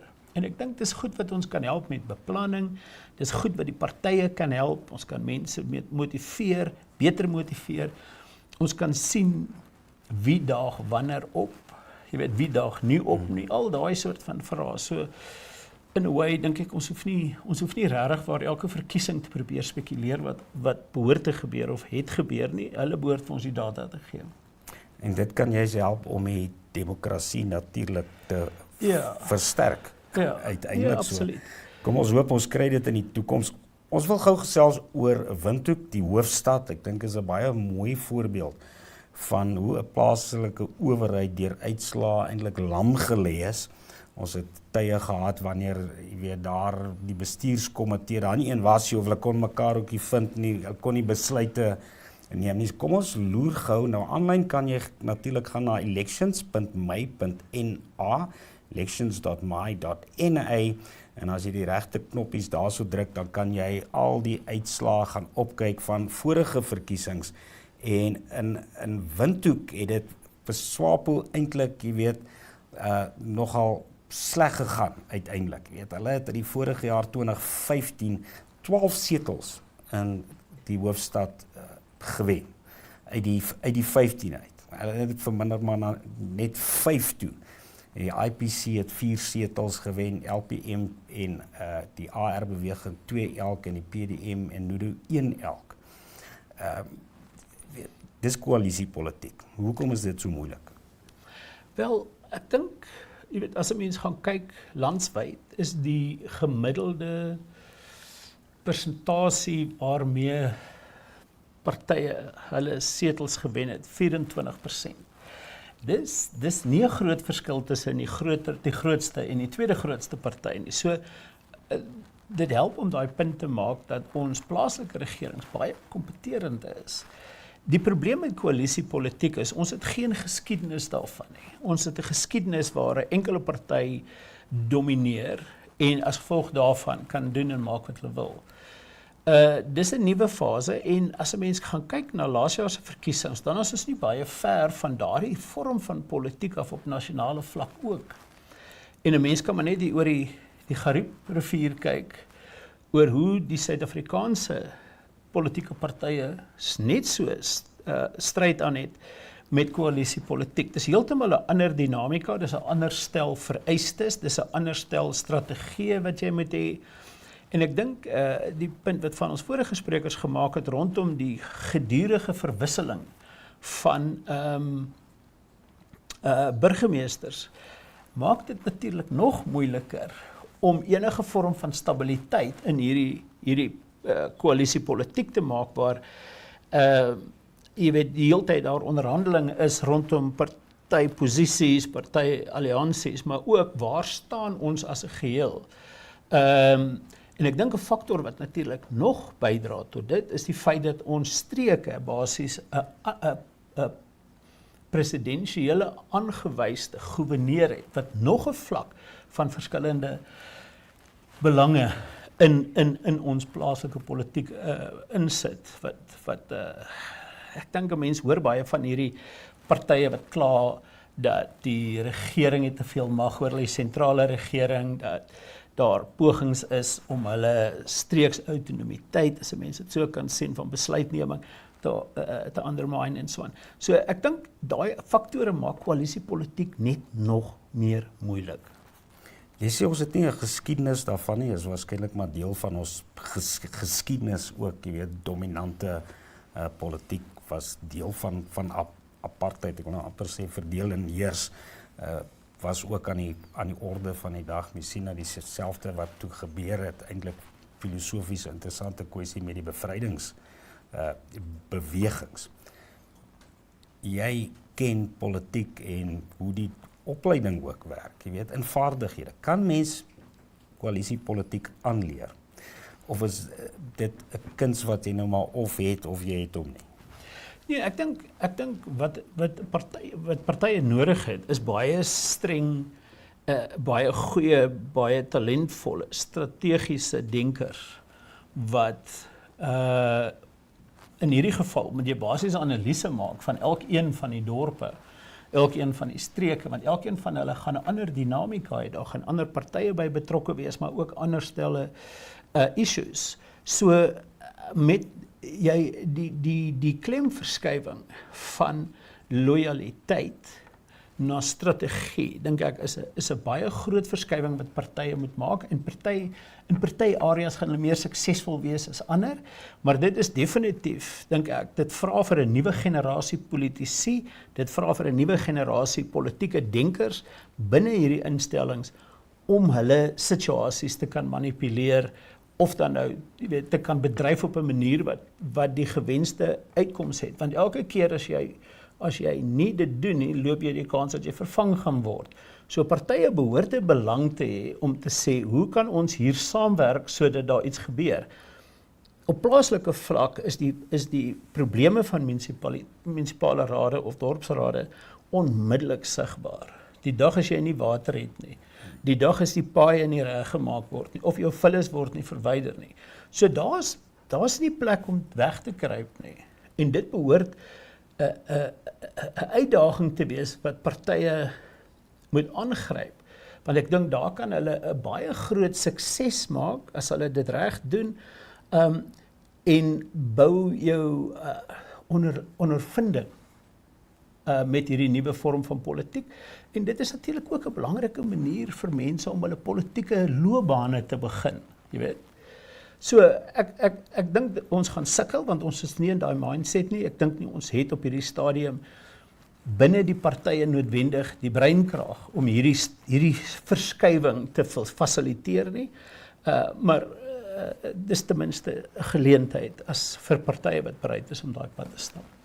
Kyk, aan die positiewe kant, Windhoek het daar 'n hele klomp slaggate reggemaak, maar daar's nog daai groot slaggate wat nou al is die nuwe reenseisoen en daar's eintlik nog niks aan hom gedoen nie. So dit gaan ook oor 'n kopskuif om te fokus op oplossings. Hoe kry ons die slaggate almal al reggemaak in plaas van om fout te vind en probleme uit te wys? Is dit ook maar 'n kwessie van politieke volwassenheid? Ek gebruik nou 'n harde term, maar ek dink ons moet praat oor dinge soos dit is. Ja, ek dink die meeste kiesers, en dis miskien deel van hierdie, ek wil nie net sê dis apatie nie, maar kom ons sê maar die wegbly op plaaslike vlak. Mense voel vir niks verander nie. As die munisipaliteit nie eers 'n slaggat kan regmaak en wat te sê die groot probleme oplos. En ek dink in baie gevalle as mense maar net kyk hoe kandidaate van een party na 'n ander party beweeg, dit is maar alles gebaseer op persepsies van waar gaan ek herkies word. Met ander woorde, dit gaan nie vir my om meer steun te kry by 'n bepaalde groep kiesers nie. Dit gaan vir my na watter party gaan vir my die beste opsies gee. En ek dink dit wys so half dat daar 'n groot verskywing is. Loyaliteit het verdwyn, so ons het 'n baie meer 'n fluctuating, 'n fluid tipe van 'n voters waar mense gaan vir enige party stem, want loyaliteit is nie meer die oplossing nie, of hulle gaan nie stem nie. Nou die probleem met jy gaan nie stem nie, beteken jy het geen invloed op hoe daardie mag verdeel word en dalk kry jy dieselfde mense weer en die probleme gaan aan. Maar ek dink dis 'n interessante ding, want dis deel van politieke kompetisie. En dit is 'n bietjie baie keer bloederig. Maar ek dink is nodig om hierdie partye daai boodskap te gee. En jy kan dit duidelik sien, dis die sleutel kiesafdeling. So ons praat van Loederits, ons praat van Walvisbaai, ons praat van Windhoek, miskien Keetmanshoop en dan in die noorde, waar ek dink die regerende party groot geskrik het en ek dink daar as met genoegsame momentum kan 'n mens daardie verskywings verder sien gebeur. Nou wat dryf daai verskywings? Definitief verstedeliking en daarmee saam die dinamika van aan groter ekonomiese issues blootgestel wees. 2, modernisering, so jonger kiesers, meer geleerd, en dit vervang die ou etniese loyaliteit, tipe van argument. So dis verskywings wat deur jou samelewing plaasvind. Elke dorp het 'n bietjie van 'n ander dinamika, maar oor die algemeen is mense besig om weg te skuif van hierdie naby verhoudings met partye. En partye sukkel om hulle self te bewys as relevant. En dit beteken dan dat daar harder na mense toe uitgereik moet word, nie na mekaar as partye nie. Ja, daar's argumente wat sê politieke partye is kartels. Hulle maak nie meer staat op loyaliteit nie. Almal beweeg na die middel toe waar die meeste kiesers is. En dit gaan alles om toegang tot staatsgeld te kry, of dan nou ander hulpbronne van die staat af. Ek is nie heeltemal so sinies op hierdie vlak nie, maar ek dink ons het 'n groot klomp goed om reg te maak, en een van hulle begin met dienslewering. Dankie Christie, kom ons kyk na nog materiaal daar van 'n voetsool vlak. Die PDM se leier, McHenry Benani, hy het gestem by die dagbreekskool. That are having potholes and many other aspects that confront citizens directly and residents directly. So it's important for our voters to come out in numbers throughout the breadth and the length of our country and to exercise their civic duties. What is quite very disappointing, early sign of very disappointing, is that generally we always have a voter percentage of 45% in the local regional election. But if you're looking at this point, which is always a busy point, by 10 o'clock, and the reason why I came at 10 o'clock, I really wanted to come and engage whether there's really citizen participation. One can see that very little voters are coming out. I think people should not be at their homes doing their braais and watching their rugby and then watching their soccer games. But please come out, make time and come and vote. It's our right, it's our duty, it's our country, and we have to take it forward. Thank you very much. This November, Namibia decides. On 25 November, NTV brings you a special pre-election show, setting the stage for one of the country's most important democratic moments. Then, on Election Day, stay with us for full-day coverage of the Regional Council and local authorities' elections. From live updates and real-time results to expert analysis and on-the-ground reporting across the regions, NTV is your trusted home for clear, credible and comprehensive election coverage. NTV's Namibia Decides 2025 brings you informed voices, powerful insights, and the stories and statistics that shape our democracy. Join us every weekday evening for the Evening Review as we unpack the issues shaping Namibia. From politics and economics to culture and community life, our team delivers sharp analysis, expert insights, and conversations with Namibians across society. It's not just the headlines, it's the full picture. Stay informed and engaged with the Evening Review.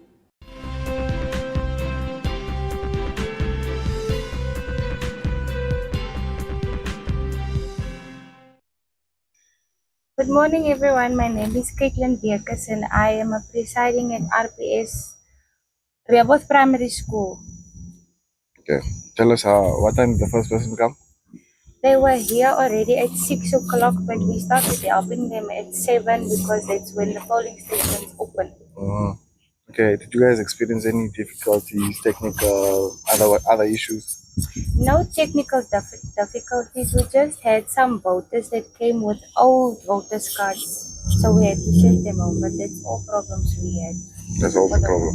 Okay. What time do you expect maybe to round off? I'd say at 11 o'clock tonight.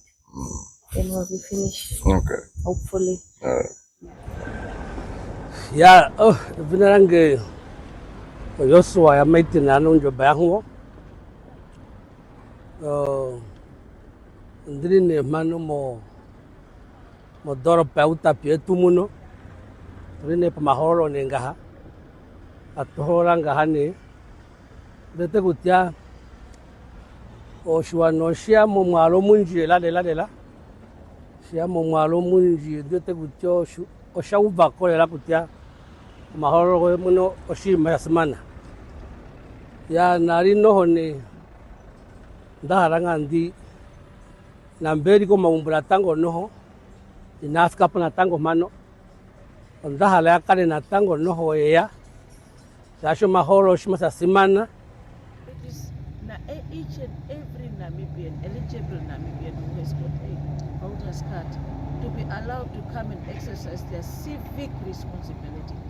Because it's their constitution. Today is declared by Excellency gazetted such as a holiday to allow each and every voter to come to the nearest polling stations and also to the mobile stations to kindly come and vote. These elections, the local authority and regional council elections, are so important. That is where government makes sure that the services are brought. We elect the leaders that can provide the services closest to the citizens of this country. Local authorities, for instance, that's where we have got basic services such as housing provision, water, sanitation, infrastructure development.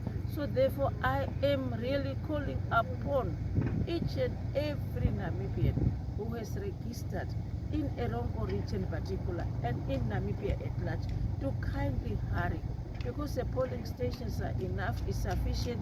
Just go to the nearest service station. Here at my back,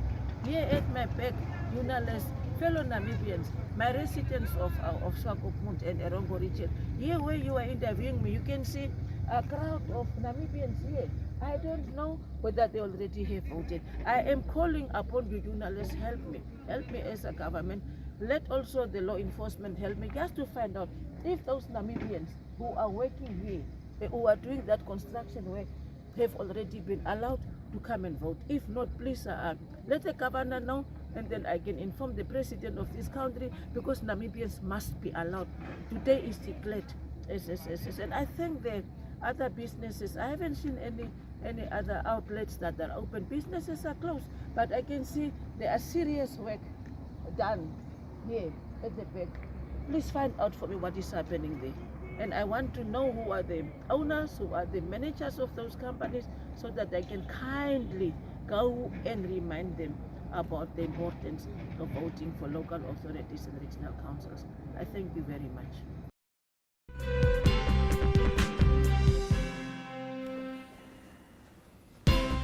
My gas is Christy Kilder van Sirius Survey Warehouse. Ons het nou oor Windhoek gesels en koalisiepolitiek in die algemeen. So dis op 'n klomp kleiner dorpe in Namibië het dit ook nou 'n werklikheid geword sedert 2020 is 'n uitslaa waar SWAPO nie meer volstrekte meerderhede het nie. En daar's 'n groot klomp van hulle. Die ouens wat nou die hardste praat of die hardste raas werk noodwendig ook nie altyd die hardste in die politiek nie.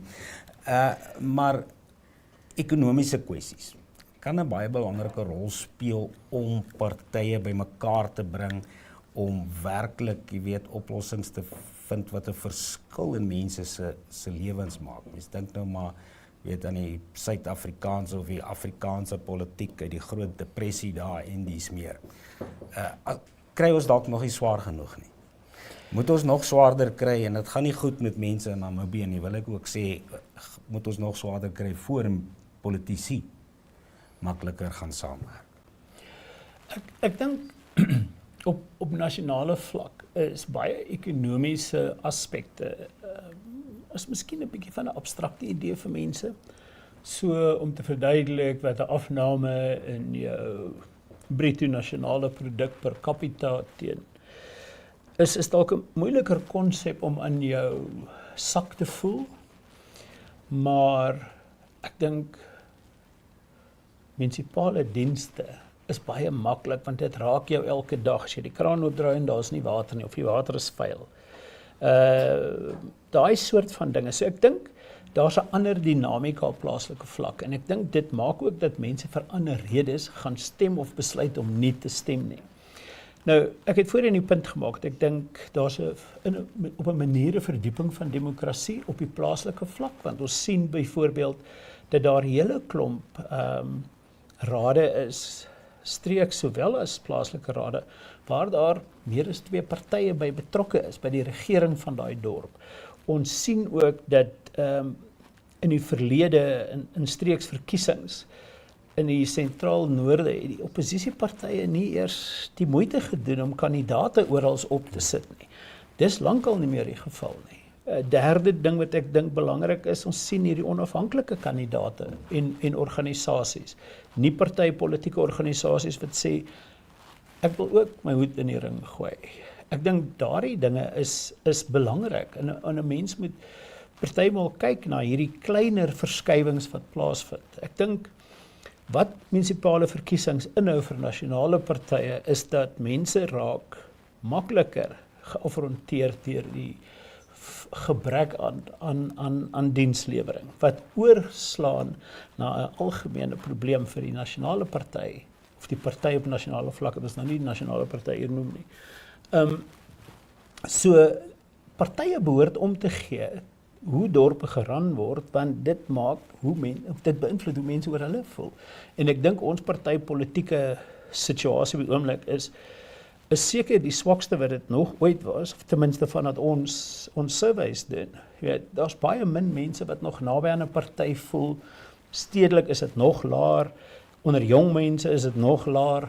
So iewerster moet die ding begin draai en ek dink amper hierdie soort van situasie waar al meer en meer partye toegang kry tot rade en waar daar al meer koalisiepolitiek moet gebeur. Ek dink dit gaan dalk 'n invloed hê om mense nader aan of partye nader aan hulle kiesers te dryf.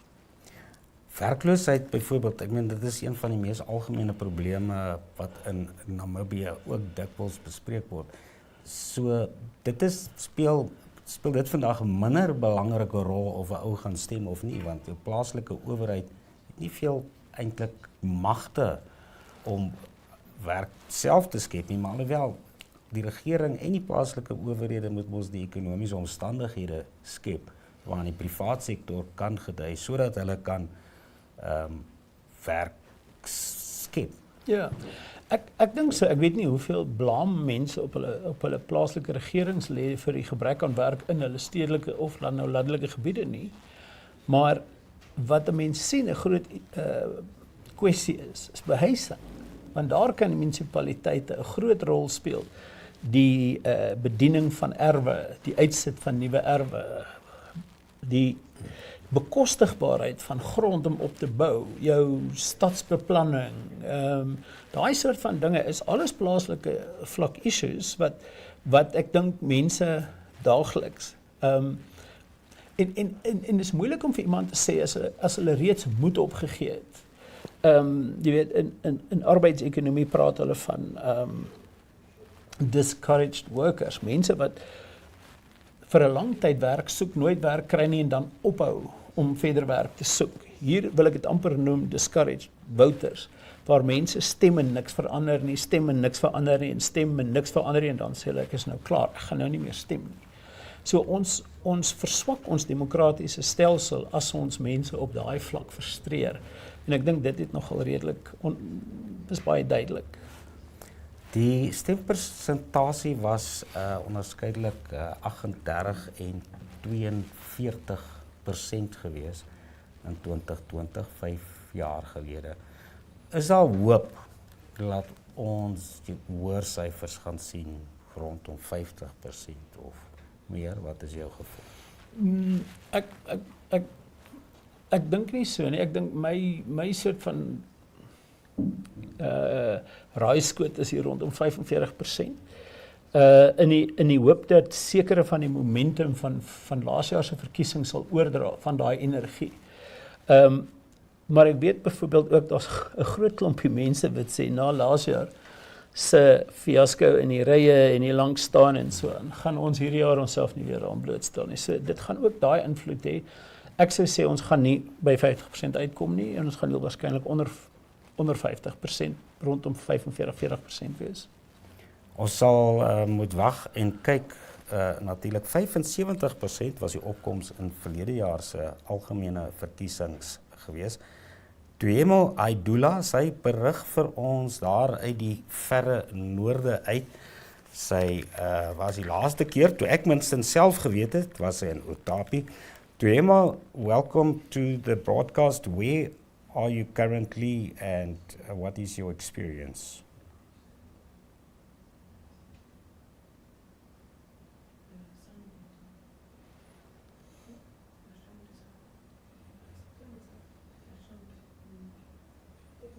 We'll just see if we can get her back as soon as possible. 75%, ja, en ons kyk hier na 40%ers, 45% moontlik. Ons het nou gepraat oor, jy weet, politieke vaardighede in terme van koalisievorming ensovoorts. Nou, die onderwys is 'n ding wat my na in die hart lê. Doen ons genoeg in ons skoolleerplanne om burgers te kweek wat jy weet, verstaan hoe belangrik dit is om te stem? Hoekom is die demokrasie belangrik? Hoekom verstaan ons die politiek? Of gaan ons uit die skool uit? Jy sê die jeug, natuurlik is die jeug baie anderste as 10, 20, 30, 40, 50 jaar gelede. Doen ons genoeg om goeie burgers te kweek wat die demokrasie kan versterk in ons land? Ons doen niks daaraan nie. Ek dink nie daar's enige vorm van sogenaamde civic education op skoolvlak nie. En dan sien ons baie keer hierdie openbare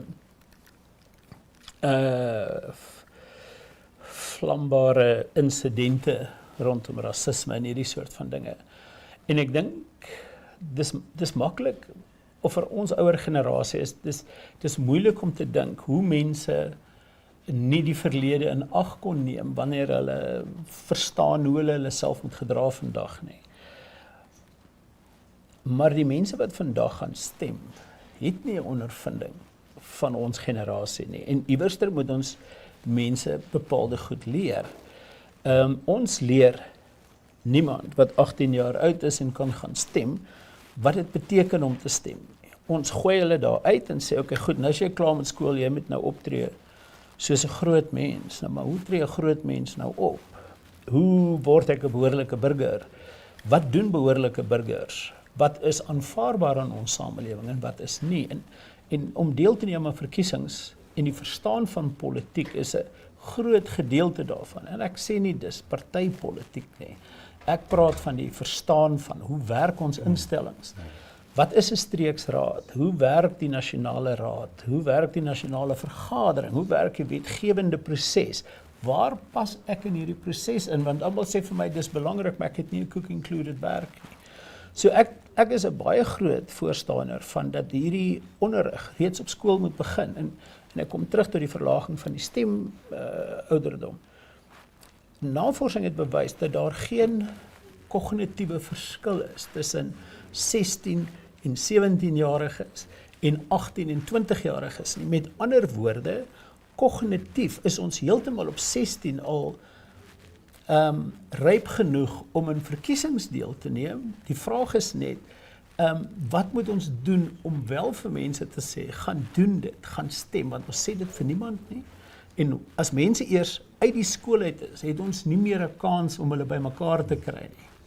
Daardie insette gaan natuurlik ook die kaliber bepaal van politieke leierskap, van debatvoering, wat, jy weet, daar's so baie goed om oor in die politiek te gesels, maar jy praat van die jeug. 40% van ons geregistreerde kiesers is tussen 18 en 35 jaar oud. So hulle is gebore na Namibië se onafhanklik worde. Hulle sien die wêreld anders. Jy het gesê, jy weet, ons moet kinders meer leer van ons verlede. Sy geskiedenis is 'n ander ding, dink ek, wat nie sy aandag kry nie. Maar dis 'n baie moeilike politieke of 'n ouderdomsgroep daai om polities te mobiliseer. Hoe dink jy kan partye dit die beste doen? Ek weet nie of partye dit hulle werk is nie. Die maklikste manier om dit heel waarskynlik te doen as dit by partye kom, is om dienslewering te gee en nie beloftes te maak nie. Want almal het nou die jeug geïdentifiseer as 'n groeiarea. En almal maak beloftes, jeugbeloftes. Kom ons vergeet nie dat dit die enkele grootste groep in die land is wat nie werk het nie.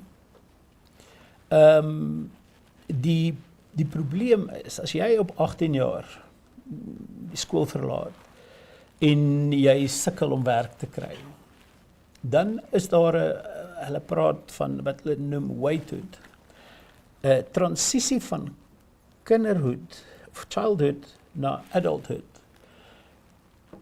En dit faal want daar's nie ekonomiese gains nie. Met ander woorde, ek kan nie na die bank toe gaan en geld gaan leen vir 'n kar of 'n huis koop of 'n gesin begin, want daar's dood eenvoudig nie inkomste nie.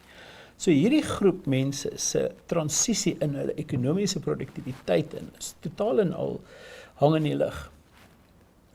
Dit het allerlei ekonomiese implikasies vir hulle ouers of die wat vir hulle sorg. So dis 'n bevolkingsgroep wat aan die gang bly deur te Zula. En dis baie moeilik om daardie ekonomiese swaar kry te verdiskonteer as jy 'n politieke party is en sê ek beloof jou 500,000 werksgeleenthede. Die vraag dan is, hoe doen jy dit? Wys my jou plan. En dis gewoonlik waar ons partye kort kom. Ons het nie hierdie planne nie, ons het die beloftes, maar ons het nie die planne nie.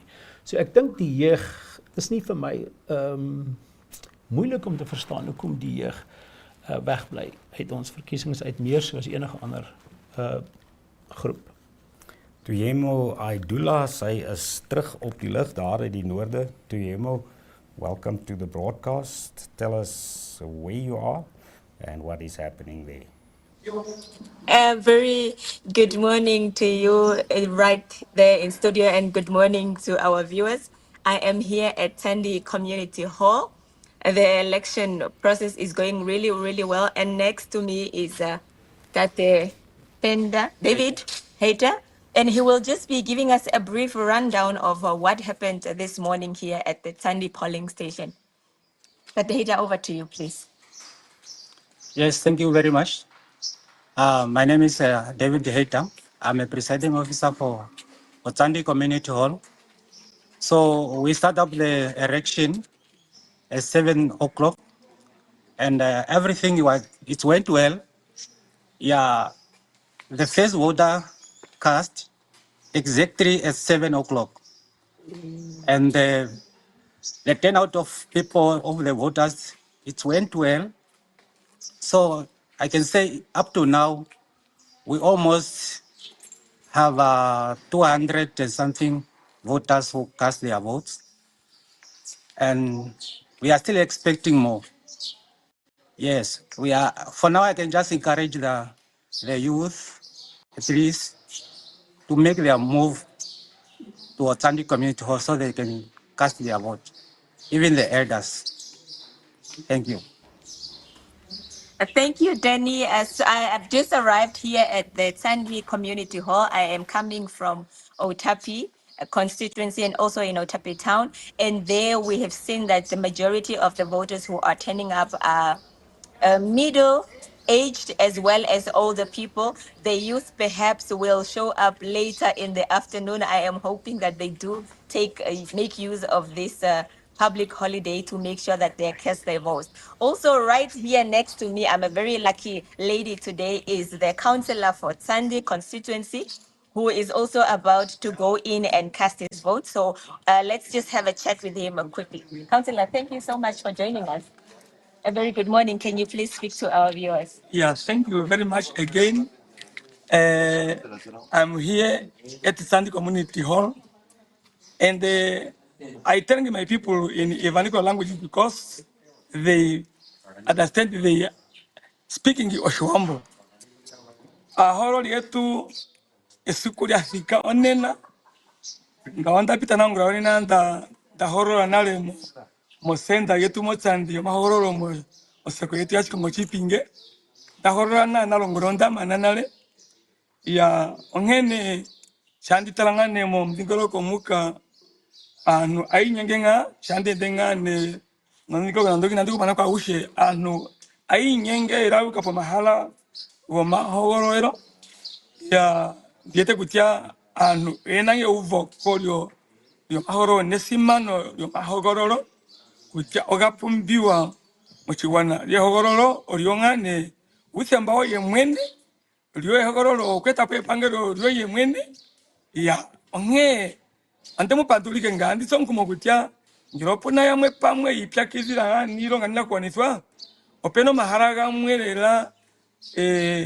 kapena no enji nando chikongo munda hogorere kamuna no enji mushike ubumwe yali nde mahalo makwao napende ni ahorike atuke ni kwa mahalo mahorero ironga imwe tu esiku nawanga ngina tuhogorora tui kale katuna manga nde tati kahorora manga tango oshokoto tike komana takune thimbo nde nani ethimbo ali enderere shito katara umwe wazenga omahororo ugapata onge atsonkumo omapipya ageshe anyasha akunu pokati na akunu yetu na tuyeni tukahoreni ngaho mashara tugatseisirwa nale igeri no ke hambo komakuti hono kogeri no mochirongo ngahoroka sana wagamwe ne matu atutara punanga aga matuka kututi emombaira gakala pesarali mwe uri donumba wega oshomboka na tukalengane peula nduleni uri monjira se aturongonga nesimane kongashi mulandu wa turuapo nene ngatu kakokreto chipango chitine ochinange hondo kalanga edimo nkiona se anyasha national atuchigumu opanga tatekalunga etu yambeke okutsike onkumolera tiyeni tukahoreni tukulikeni usemba yetu ehororo okungwe mwene wa manguruka itofi nikona ndo okomnu uwini ngawanda pandulike iche ochikondo yetu choma uyerere chi achanjagana chirongo pochiganje uyerere nacho andishi alere ngondo niwe yambe kukarunga shi ayetu tulapamwe pamarungula kumakwatasano ngano ugo pa chinanena ngawanda pandura tisi utamahoro yetu agende nawa mewiri kuria tatekarunga mwini. Thank you, Danny. To summarize what he said, he just re-emphasized what the Electoral Commission of Namibia said, that when you look at our African culture, if you are a young person and you see the elderly in the queue, please do give up your seat for them to sit down so that they can get a chance to cast their vote first before you.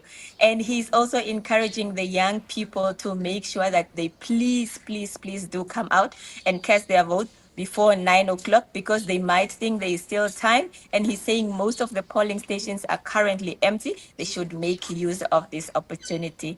Thank you so much, and over to you back in studio. Thank you very much. That was Tuemo Haidula from Tsandi in the north. Christy, baie interessant net, sy het ook uitgewys die mense in die rye is meestal middeljarig of ouer mense. En nou hoop die jong mense kom nog. Is tyd vir my om Christy om ook 'n pause eers te neem. Julle kan vanmiddag verskoning om 3:00 inskakel. Dan gaan ons weer verkiesingsgesels in Afrikaans. Maar net hierna is Ashwin Berry en Wonder Kuchu. This November, Namibia decides. On 25 November, NTV brings you a special pre-election show, setting the stage for one of the country's most important democratic moments. Then, on Election Day, stay with us for full-day coverage of the Regional Council and local authorities' elections. From live updates and real-time results to expert analysis and on-the-ground reporting across the regions, NTV is your trusted home for clear, credible, and comprehensive election coverage. NTV's Namibia Decides 2025 brings you informed voices, powerful insights, and the stories and statistics that shape our democracy.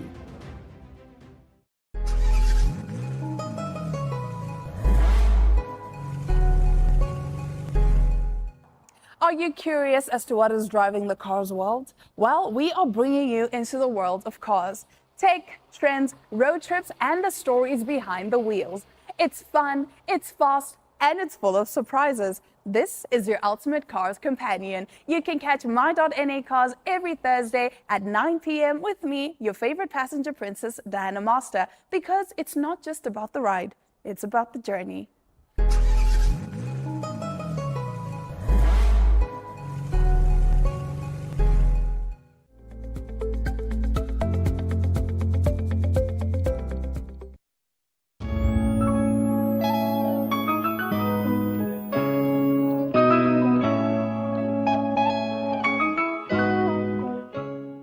We bring you luxury, lifestyle, and location. My.NA Property takes you inside Namibia's most stunning homes, high-end developments, and hidden gems. Catch us every Tuesday at 9 p.m. because every space has a story, only on NTV.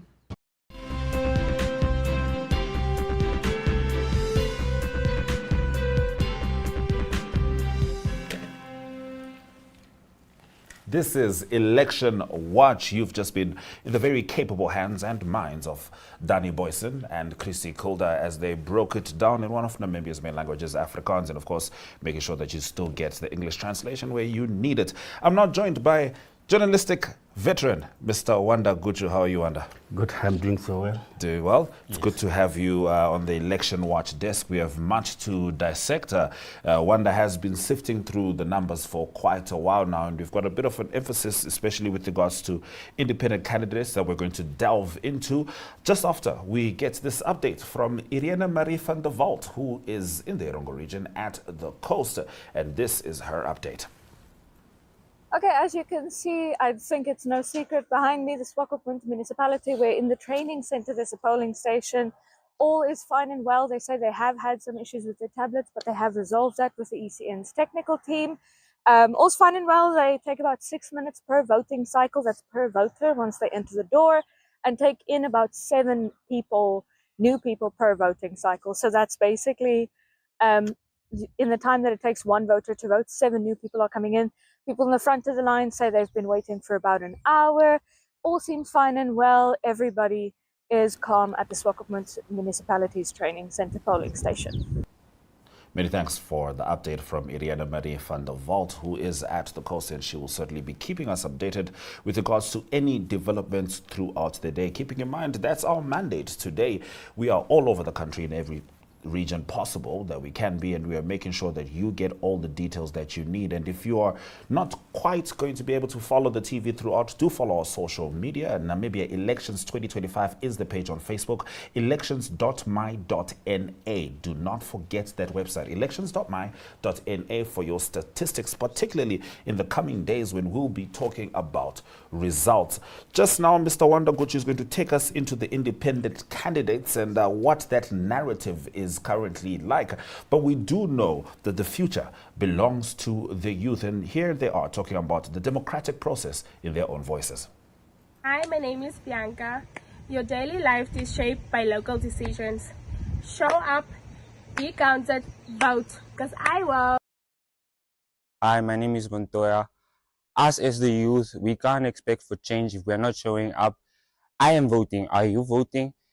Please meet us at the polling stations 26th of November. I'll see you there. Hi, my name is Condoleezza. As the youth, you can't wait. We can't wait for change. You have to be the change. Meet me at the polling stations 26th of November.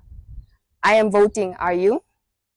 Hi, my name is Bonnie. Your vote is your voice. The people that you decide to elect today are the same people who will be bringing improvements to your lives and to your community. The same people who will bring service closer to you, fix your roads, and improve your schools. I hope to see you at the polling station 26 November 2025. The youth have spoken, and don't forget to get all their updates as well on the MyZone page, where the youth truly have their own voice in Namibia. Mr. Wanda Guchu, you've been breaking down the numbers. You've been analyzing this not in a vacuum. A lot of us think about the next election as it comes, and very often we forget how things transpired in the past. Talk to us about the independent candidature. Thank you for bringing me on. There are two phenomena that have come up. We can go back to 2010. Now, I'm talking about the independent candidate phenomenon, and I'm also talking about the associations and organizations phenomenon. These two have become part and parcel of the elections in Namibia. And of course, if we go back to 2010, 2015 in actual fact, the Ochombinde was actually won by, I think he was the first ever independent candidate after independence. Kachana Kaurive, he was an independent, therefore he managed to snatch the Ochombinde constituency. And then in 2020, Rundu Rural went to Porras Mbangu, who was not happy with what was being done within the SWAPO party. Therefore, he went solo, and then he managed to win Rundu Rural in 2020.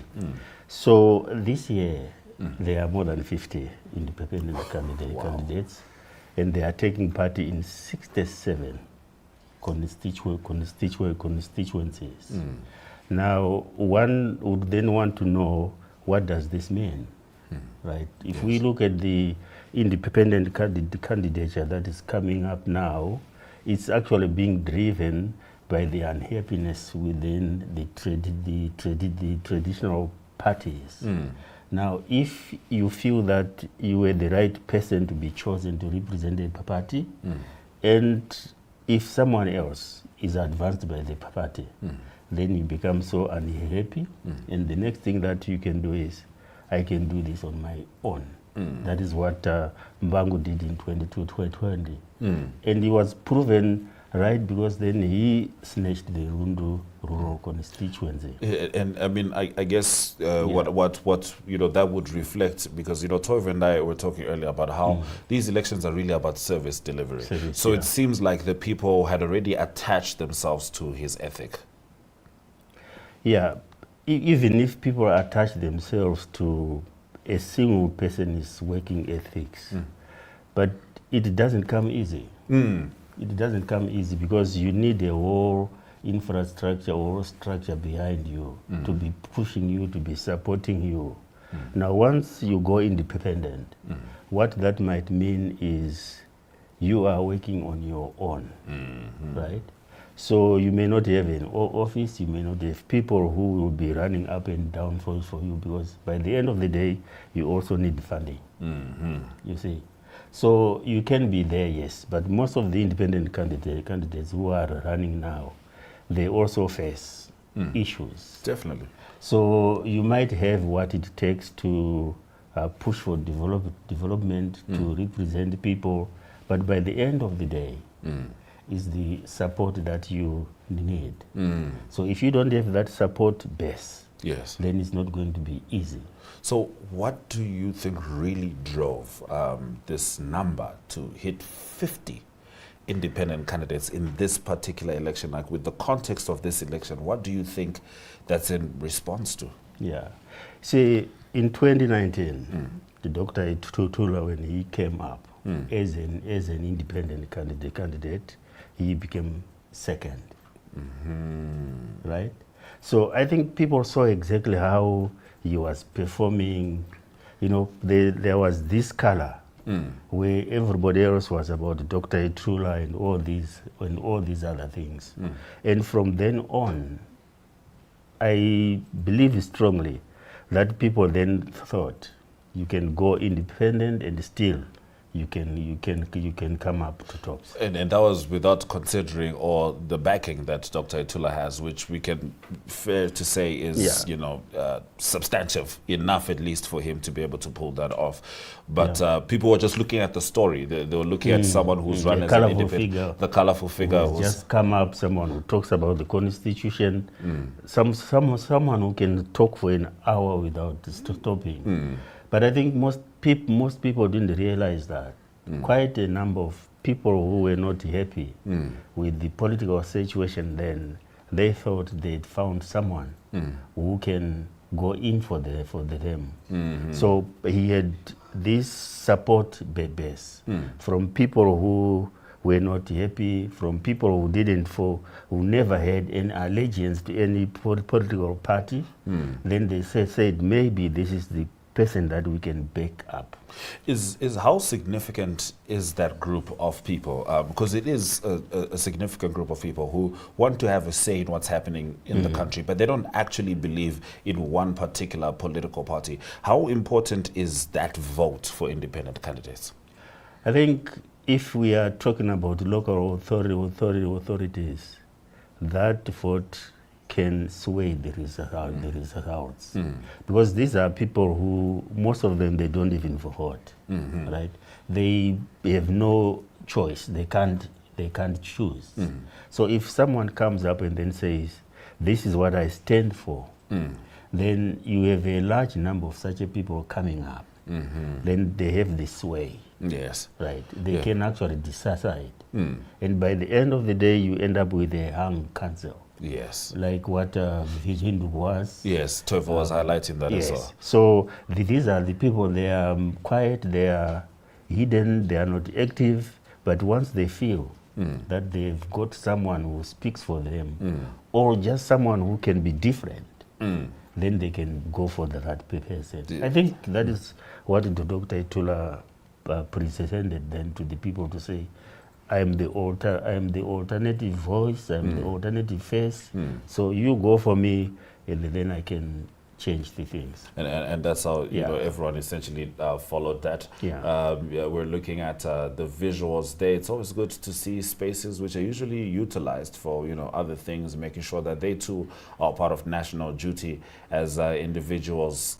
Make sure that their voice is heard in the regional and local council elections. We've been talking about the importance of the independent voter. On your screen, there is a familiar face, Job Amupanda of the AR. He himself dabbled in the council as a mayor, without a doubt. Of course, we've always been aware that his political ambitions have far outweighed that particular role, at least for him. And he's sitting in a different place now than he was a couple of years ago. He's now in Parliament. But it is also good to see that people are adhering to the standards of elections. You can't electioneer on election day, so you notice that he's not wearing his usual regalia. He's gone with something simple. There should be no branding that is visible with regards to the elections. And of course, people would have made their decisions already, but we like to keep the sanctity of a democracy alive without a doubt. Just coming back to these independent candidates, and we're coming back to this fractured leadership that we end up having after that. Look, if we're looking at democracy in practice, that's essentially it, right? As many voices as possible, representing as many people as possible. But if we're talking about practical progress, you are going to need people with a sense of consensus. Democracy is one thing, but fragmentation is another thing. So when you end up with a fragmented council, where you have two people from one party, you have three independent candidates, and then you are fragmented. Development is not easy. Because then the kind of politics that us in Africa do is, if I'm an opposition party, whatever the ruling party comes up with, I must propose it. So if I'm the ruling party, whatever the opposition party comes up with, is wrong. So it's contrarianism, which is, if it's coming from you, I can't agree with it, even if it might be practical. Yeah. So you see the situation in Windhoek is practically because of that. And if you remember, when Dr. Mpanda's term ended, there was this standoff. They didn't know who to choose. So they had to compromise parties that were never close to each other. They had to go behind doors to say, so who can we team up with, right? So this is exactly how we ended up with LPM giving us the second mayor. Yes. You see? Yes. So democracy is one thing. Fragmentation but is fragmentation is another thing. Yes. It actually holds back development. All right. We're certainly going to be continuing on that thought. Shortly, we'll be swinging over to talk to Leandra Moj, who's in the Rongo region. But prior to that, we're going to see an update from Valhalla Moyo, presiding officer at Makalani Primary School voting station. And this is in Grootfontein. We've got a couple of people in the studio who are from Grootfontein, Wanda. And he says voting is going smoothly with more than 100 votes already cast, and voters showed up as early as 6 a.m. Presiding officer at Makalani Primary School. As you can see, our voting is in place. It's going smoothly without any hiccups so far. We have been here, we slept here, we prepared last night, so opening up just a little bit, but everything was smooth. And so far, by the time we opened, we already had 5 or so people, but they kept coming, increasing with time. Over time, the line doesn't change, because the more they go, the more the others come in. So it's going smoothly. But yeah, so far all the... What time was the first people here? 5. We were here at... Okay, no. 6 something, around 6:30ish. Yes, around 6:30ish. That was the time the first one came in. Yeah. And then how many votes have been casted already? So far, we completed of each, the regional and the local authority. We completed 1 ballot book so far, and they're busy with the second one. I think they're about already passed through half. So yeah, I can see we are picking up, and it's still morning. So yes, we'll see. Show us outside. Okay. All right.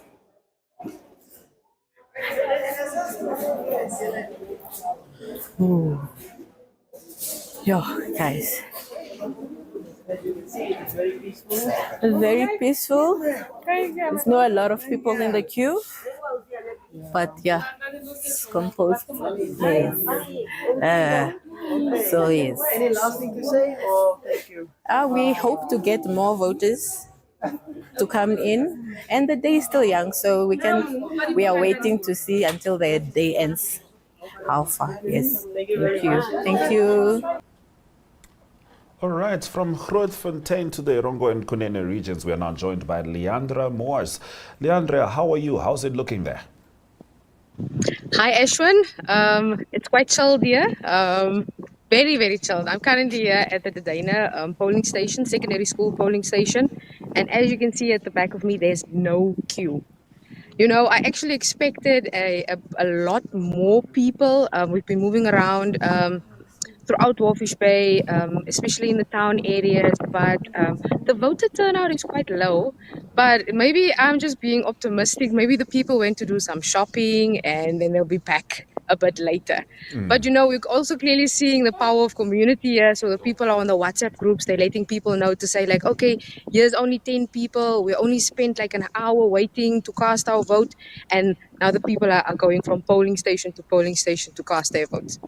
Yes, that has been a bit of a concern, what people may consider voter apathy. For others, today is an opportunity to exercise their democratic rights. For others, it's a public holiday. But you're saying that on the WhatsApp groups, people are encouraging each other to vote. Do you feel that it's going to be one of those days where people are like, oh, I'm not going to do that? And allow me to use this Gen Z term, but FOMO kicks in, the fear of missing out. And perhaps that's going to drive more people to the polls. Oh, no, Oh, definitely. We actually spoke to the governor this morning. Natalia Ogoge says some of the people as well, and they were all calling on people to come out. The process is quite easy. I just spoke to the presiding officer here at the Dana, and he's like, we already went through one ballot paper book. They're now on the second one, so they've already had about 200 votes that's been cast here at this specific polling station. But definitely, and I'm seeing on the WhatsApp status, on Facebook, on whatever, people are actually posting that they are voting and encouraging people to like come out and vote. I mean, the governor and the former urban constituency council of Walvis Bay said that this is one of the it can actually be the most important election at the end of the day, because I mean the people have a say in who they are placing there in both the local and regional authority. And I know for a fact that the people of Walvis Bay have quite a few bone of contentions that they want to pick with the municipal council. So this is now your chance to do that exactly today. All right, and I guess for those who are finding it too hot, good thing you're at the coast. You can dip your toes in the ocean. Thank you, Leandra. Definitely. Definitely. It's a beautiful sunny day. We've got no wind. Ashwin, usually with Walvis Bay, the weather starts funky in the mornings, and then you somehow have wind here in the afternoon. But it's a beautiful, beautiful, absolute beautiful day to come out and vote. We appreciate it. Thank you so much for the updates, Leandria. And we certainly hope that those numbers will keep piling up. That polling station shows that 200 votes have been cast. And she's saying that the flame of democracy is building. People are getting more and more excited. And, they're talking more about their qualms. And they're realizing that today is the day to allow the ballot to speak. Back into studio with Mr. Wanda Guchu. Independent candidates, where are they? We have 67 constituencies, and apart from Oangwena and Umsati, most of the constituencies, either they've got one or two. So there are some of the constituencies now they are remote, which actually means that even people who are far out, they now realize that if I couldn't get it from the party, therefore I'm going to get it for myself. Do you think that these independent candidates, because Toivo and I were talking about, there wasn't enough campaigning across the board, independent candidates or not. Do you think they're consulting their communities before they decide to stand? They do, because for you to register with the ECN, you must have a certain number of signatures. Therefore, the fact that they were able to register means that they have got support. But then it also remains to be seen whether those signatures that they got will translate into votes. Because you might have all the signatures that are required, but when it comes to casting the vote, one comes out with 2 votes. Yes, and also then you'll be asking yourself, but how did this guy get all those signatures? Yes. Because registration wasn't on the public holiday. So maybe it was because his wife and himself, they got to vote for themselves. And then they just called it a day from there. Yeah. Any constituencies you're seeing there which you think could be contentious? Then we have Karibi, Katima Mliro Aben, Katutura Central, Katutura Eastern. Katutura Central, in actual fact, they've got more than 2. And then we have Kitmans Aben, Linyanti, Mariental Aben, Mashare, Mpungu, Mukwe, Nkunkuni. These are in Kavavangos now. All right. Now, this is where people are learning to say, if Paulus Mango got it, so I need to try it. That's where it started. Yes. So this will spread like wildfire, to say. Now, he managed to get it, so why can't I also try it? But how long did it take him? Yeah, but look, if someone gets it, it doesn't mean that you can also get it. Absolutely. It's times you need to look at the time, because he got it 5 years ago, right? And if you even want to ask now, since 2020 until now, can he come up and list 5 things to say, I've done this and this and this. Look, Rundu Rural, it's where the green schemes are. And those green schemes, they've been there and they're an issue, a big issue. So you need to just go in and say, but what did we get? Then you can actually see. Assess. So you can actually get those votes. You know, the question is, will you be able to push for development? And look, you mentioned essentially the Zambezi region. Yeah. There was a huge uptick between 2020 and 2025 with regards to registered voters in the Zambezi region. Keeping in mind, as a nation, with regards to registered voters, there's a huge disparity between the people who actually show up, which is which might reflect on some of those independent candidates who had, signatures to sign up, but not X's on the ballot box when it came to time. So these are all, factors that need to be considered. But sorry, please continue. Well, you are that. I've got stats here from 1992. The voter turnout. For the record, Wanda, I was 2 years old in 1992, so I definitely don't know these stats. All right, for the regional council elections in 1992, there were 470,000 registered voters, slightly more than that. Those who cast their votes, 381,000, slightly more than that as well, and that translated to 81.1%. That was in 1992 for the regional council elections. 1998, 534,278 people registered to vote, but 213,433, translating to 40%. They cast their vote. 2004, 952,308 were registered voters, and out of that, 449,548, translating to 38.4%, they cast their vote. 2015, 1,051,471, they were registered voters, but out of 1,051,471, 384,258 turned out. That was 36.5%. That's very low. In 2020, 1,408, 670. It's 1,408,670,000. They registered 526,373, which was 38.3%. Yes. They turned out. So this was regional council. Regional council. So Wanda, can we deduce from this that when it comes to the drive for these elections, it seems like there's so much more energy put into getting people to register to vote than getting people to vote?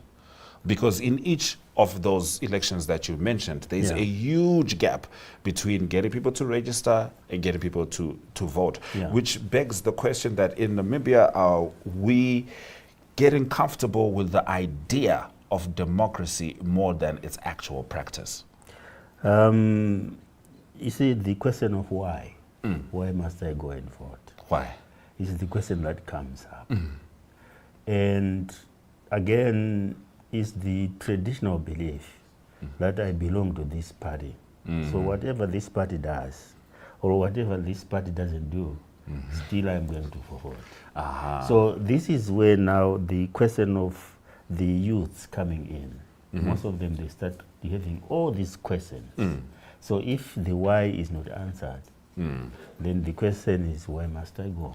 Where must I go? Yes. You're speaking about the youth, but there we're seeing one of the elderly folks going to vote. In an update we have is pensioner Jan Walkers says he was thankful for the priority given to the elderly voters. This was at Karibib Junior Secondary School polling station. This is the second time we've gotten this this narrative of respecting the elders. I think as we evolve is probably the wrong word. As we delve deeper into modernization, it's nice to see some of these principles, which have always been African, still being applied, this understanding. Of course, we understand everybody else still does it.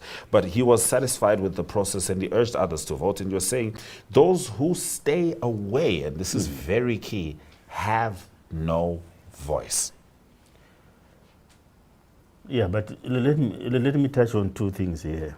I think the ECN should by now, and if they are not doing it, they should by now having a separate queue for the pensioners. Right?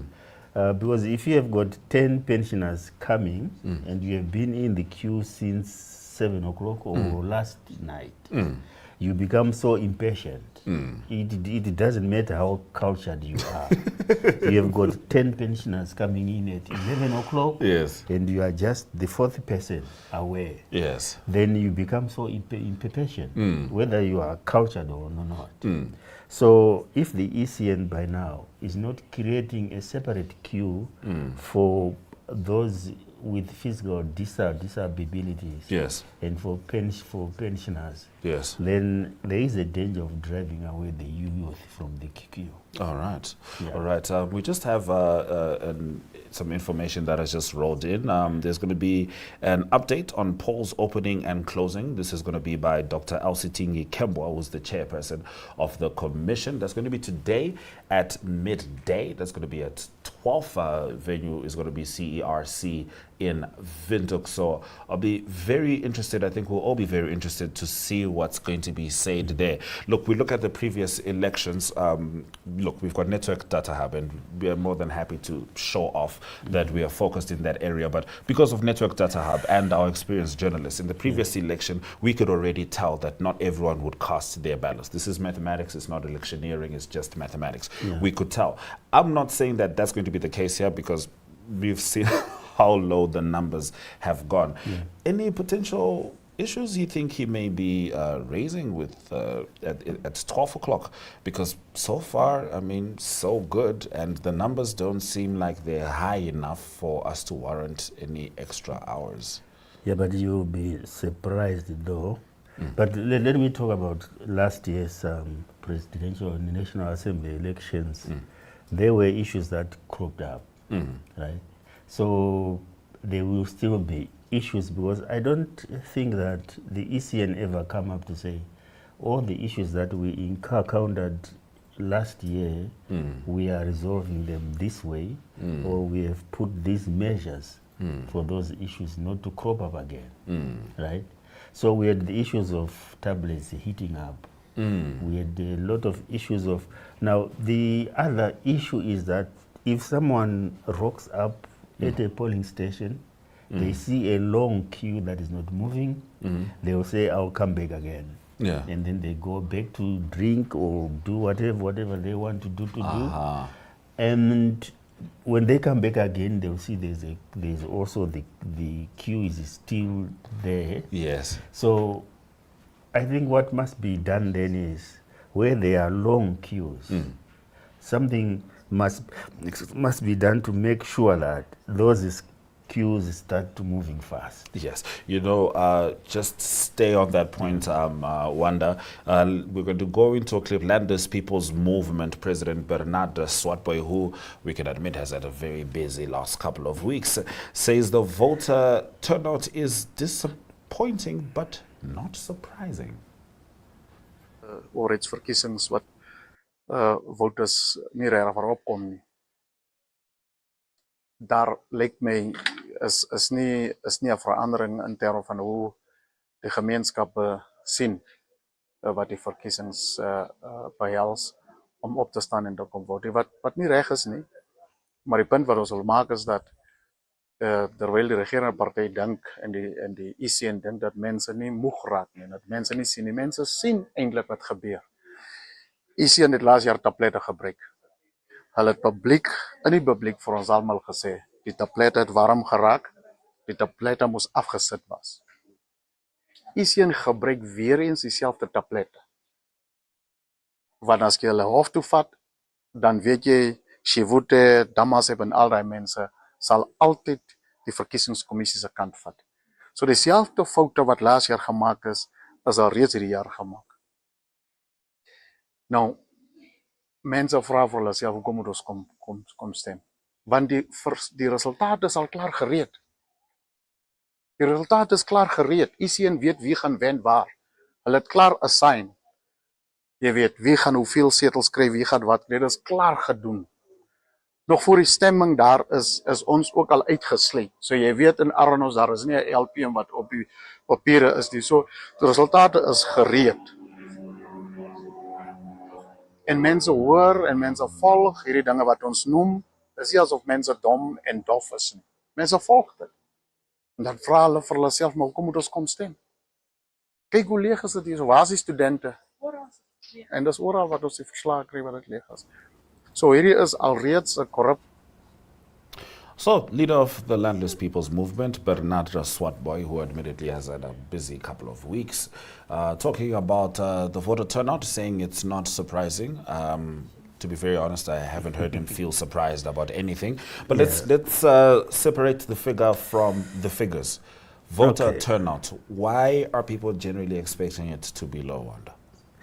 I think it has been low, apart from 1992, where there was both for regional council elections and the local authorities, the percentages were above 80. So from there, in 1998, the figures went down to 40%. That is for regional council elections. And for local authority elections, it actually went down to 33.8%. Because then the total number of those who registered to vote, it was 188,302 for local authorities. But just 63,543 cast their vote. So from 82.3% in 1992, the figures went down to 33.8% in 1998. So that huge dip. Yeah. So again, in 2004, there were 359,152 registered voters, just 45.5%, which was 163,398 they turned out. So all these figures here, the issue of low voter turnout, or what we call apathy, these figures over the years, they are showing 2010, 418,292 were registered voters, but just 140,313 out of 418,000 turned out to vote. And we are talking about countrywide, and that was 33.5%. And then 2015, 410,000, 39.6%, and 2020, 43.2%.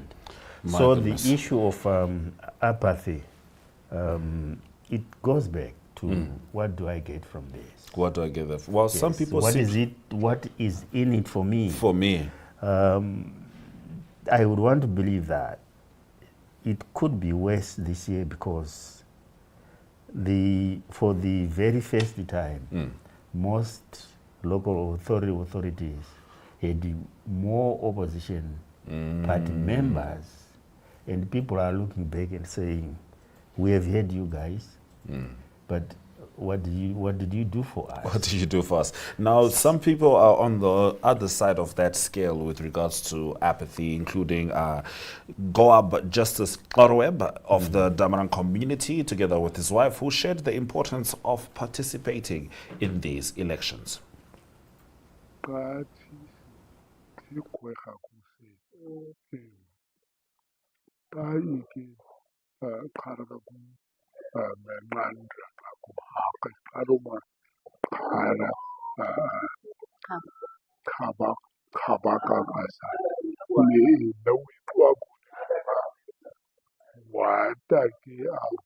Namibia every Tuesday. From Minnesota, man, three months ka half ka ni parity. Tike tunda ni ha, kanya kawa ni ha, au tika ika ni mai wai ni kulida.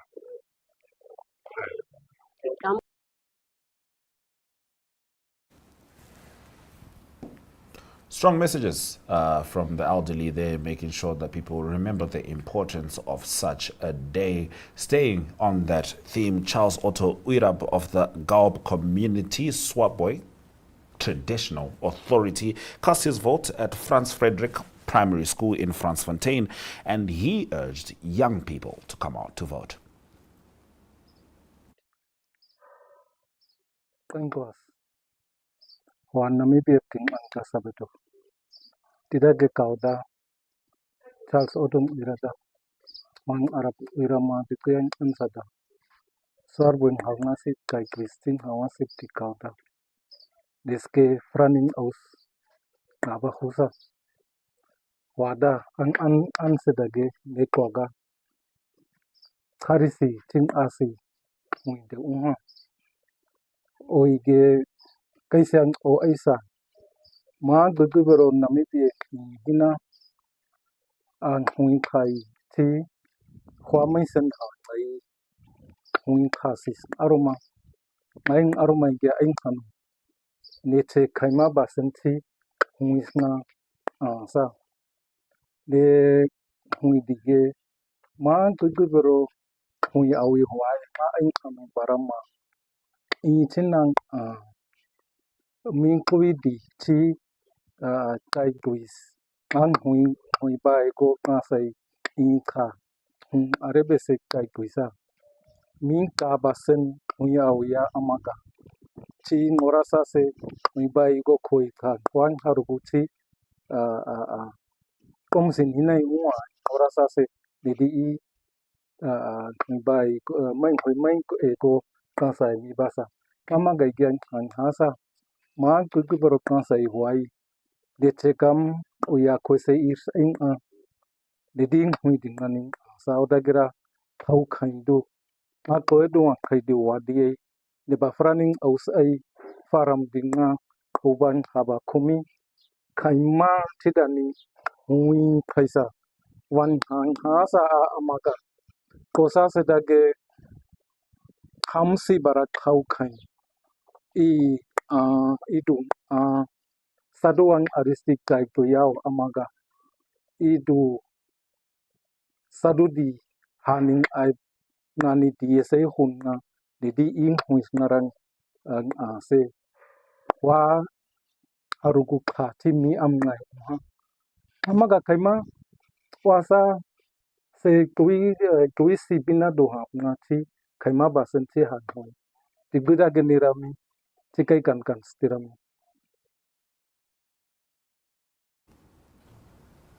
Yes, the gentleman there urging young people to come out and vote.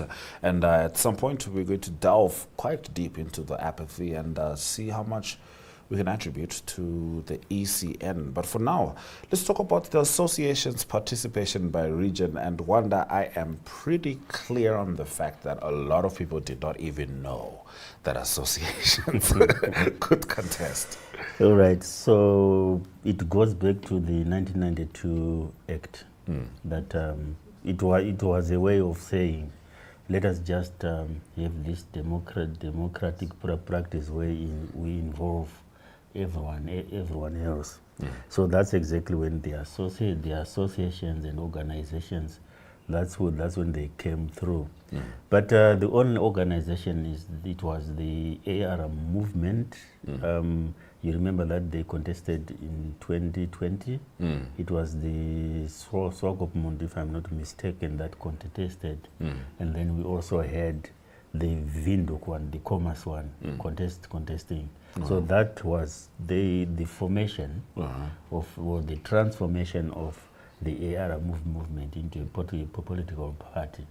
That was an organization. But before them, there were quite a number of associations, with the oldest one being the association in Rehoboth. The association in Rehoboth, in actual fact, there are now 2 of them, and they are also contesting this election. But there are 29 registered associations with the EC. Out of those 29, only 13 are contesting this year. So we have got Swakopmund, then the newly formed Asori, that was formed by the former Nudo Secretary General, is now also contesting. Now, it would be interesting here to draw the difference between an independent candidate and an association, whereby an independent candidate, it's about them to say, I couldn't get it from the party, therefore I need to push it for myself. In association, most of them, they are formed by residents of either it's a town or whatever. So they group up to say we've got issues that are not being addressed by political parties. Therefore, why can't we choose our own who understands those issues? So that's where the associations come in. All So right. some of the people who belong to these associations, they may as well be members of the political parties, but because they feel that their immediate needs are not being addressed, then they would rather have their own person from the neighborhood, right, who can articulate their issues better than someone who can be seconded by the party. So the difference between why they are independent candidates, an independent candidate will say, my party did not choose me, but I feel strongly that it must be me. So then they go on. But in association, it's a group of people who will actually say, we have had these issues, and we have had political leaders giving us those whom they want to solve our issues, but we haven't gotten anything. So that's where they then say, let us have our own who understands us. All right. So those are the two different differences. Okay, you take us a bit into the origin of associations and civic organizations contesting I think, elections. Yeah, this goes far back to Italy, where people were not happy, like I'm explaining. People were not just happy to say, we don't have water, we don't have electricity, no one listens. So it would take them long. If they've got an issue, you take an issue to a councillor. A councillor will take an issue to the party. The party then has to sit and say, how can we solve this? But if it's a civic organization, then you say, we've got our own person here. You've got this water issue. That person is also affected. So they will then have to say, where are the answers? Immediate answers, immediate action. Yes. So this is, as a collective, then they have to say, this is how we want to solve this issue and that issue. So it's an immediate kind of thing to say, Yes. this we can actually do now. It's We for meet efficiency, now, and by afternoon, we sort it out. get the answers. No, I have to ask, what's the salary structure when it's an association? Do they split the same salary that an individual would get, or would they get, some kind of funding which matches the size of the association? If you go into council, it's flat. Because you become a councillor. Yes. You are not going to be referred to as an association member. You automatically become a councillor. Councillor, okay. So whatever other councillors from other parties get, it's also what you are going to get. Would you say, in your personal opinion, Wanda, or at least an analytical one, that associations could be regarded as a better way to go about fixing the problems around your community? Or you can pretty much, weigh, a good independent candidate and an association on the same scale? People are human beings. One can be showing signs of being a good leader now. Once they go into a different space, then they change. So it will depend on the constitution of the association. Because for them to be allowed to register, they must have more than 500 signatures. Yes.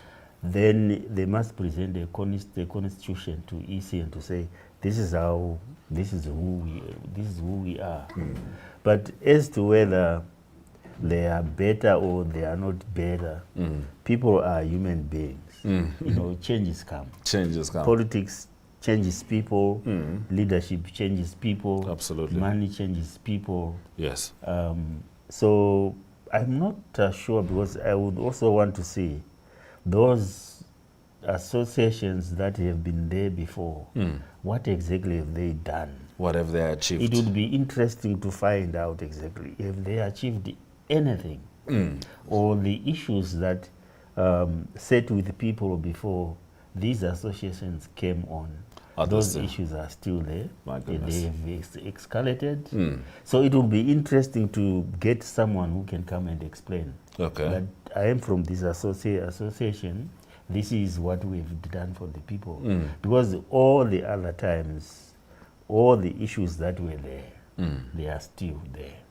Very interestingly, though, because we spoke about funding, and I might be getting a little more intricate than I need to, but an association which has quote unquote become a councillor, can they still receive external funding, international funding as an association, or do the lines get blurred a little bit there?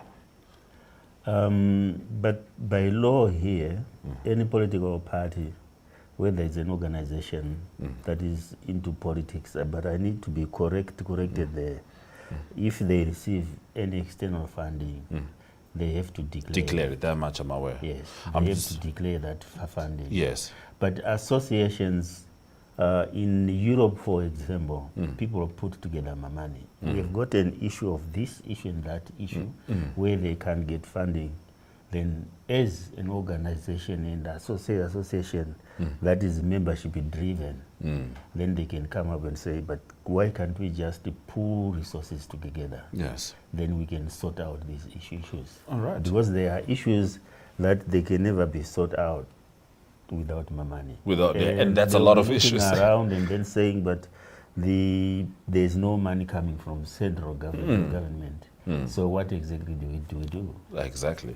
Yeah. Let me just go through the list of the associations, participation by region. I'll just list the ones who are participating in 2025. In the Erongo region, Swakopmund Residents Association, Asoli, Swakopmund, Joint Walvish Bay Residents Association, Walvish Bay Community Association. In the Osho Donjupa region, Grootfontein Rates and Taxpayers Association and Ocho Residents Association, as well as Okakarara Residents Association Fighting for Development. That's the full name. I wasn't stating that they're fighting for development. They will be contesting in the Omaheke region, only one association, which is going to be a Right to Shelter Foundation. Coming back to the Oshodon Jupa Okahanja subcluster, Okahanja Community Representatives Organization will be participating. Okahanja Ratepayers Association also participating. In Rongo specifically, Omaruru Community Development Organization will also be participating. Hardap region, Rehoboth Independent Town Management Association, as well as Resident Enhancement for Housing and Opportunities. And that's so far the list that we've got with some of those major regions. And as you can see, voting is well underway. Namibians, I can tell by the dressing that this is certainly not central of Windhoek. This feels more like Erongo, feels more coastal. But Namibians are making sure that they exercise their democratic right to vote. We were talking earlier with Leandra Moores, who was reporting from the Erongo region, that she feels that things will pick up as the day goes.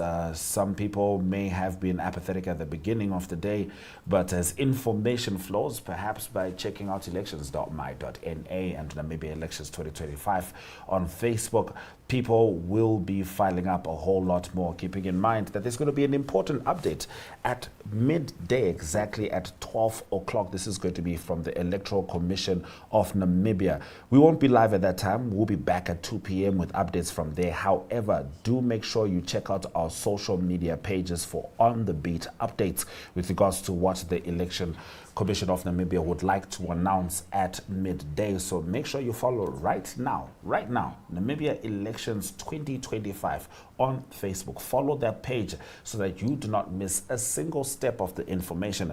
And then at 2 o'clock, we'll dig into that information and, of course, with some more analysis. Long story short, Wanda, more independent candidates, is that good for democratic progress?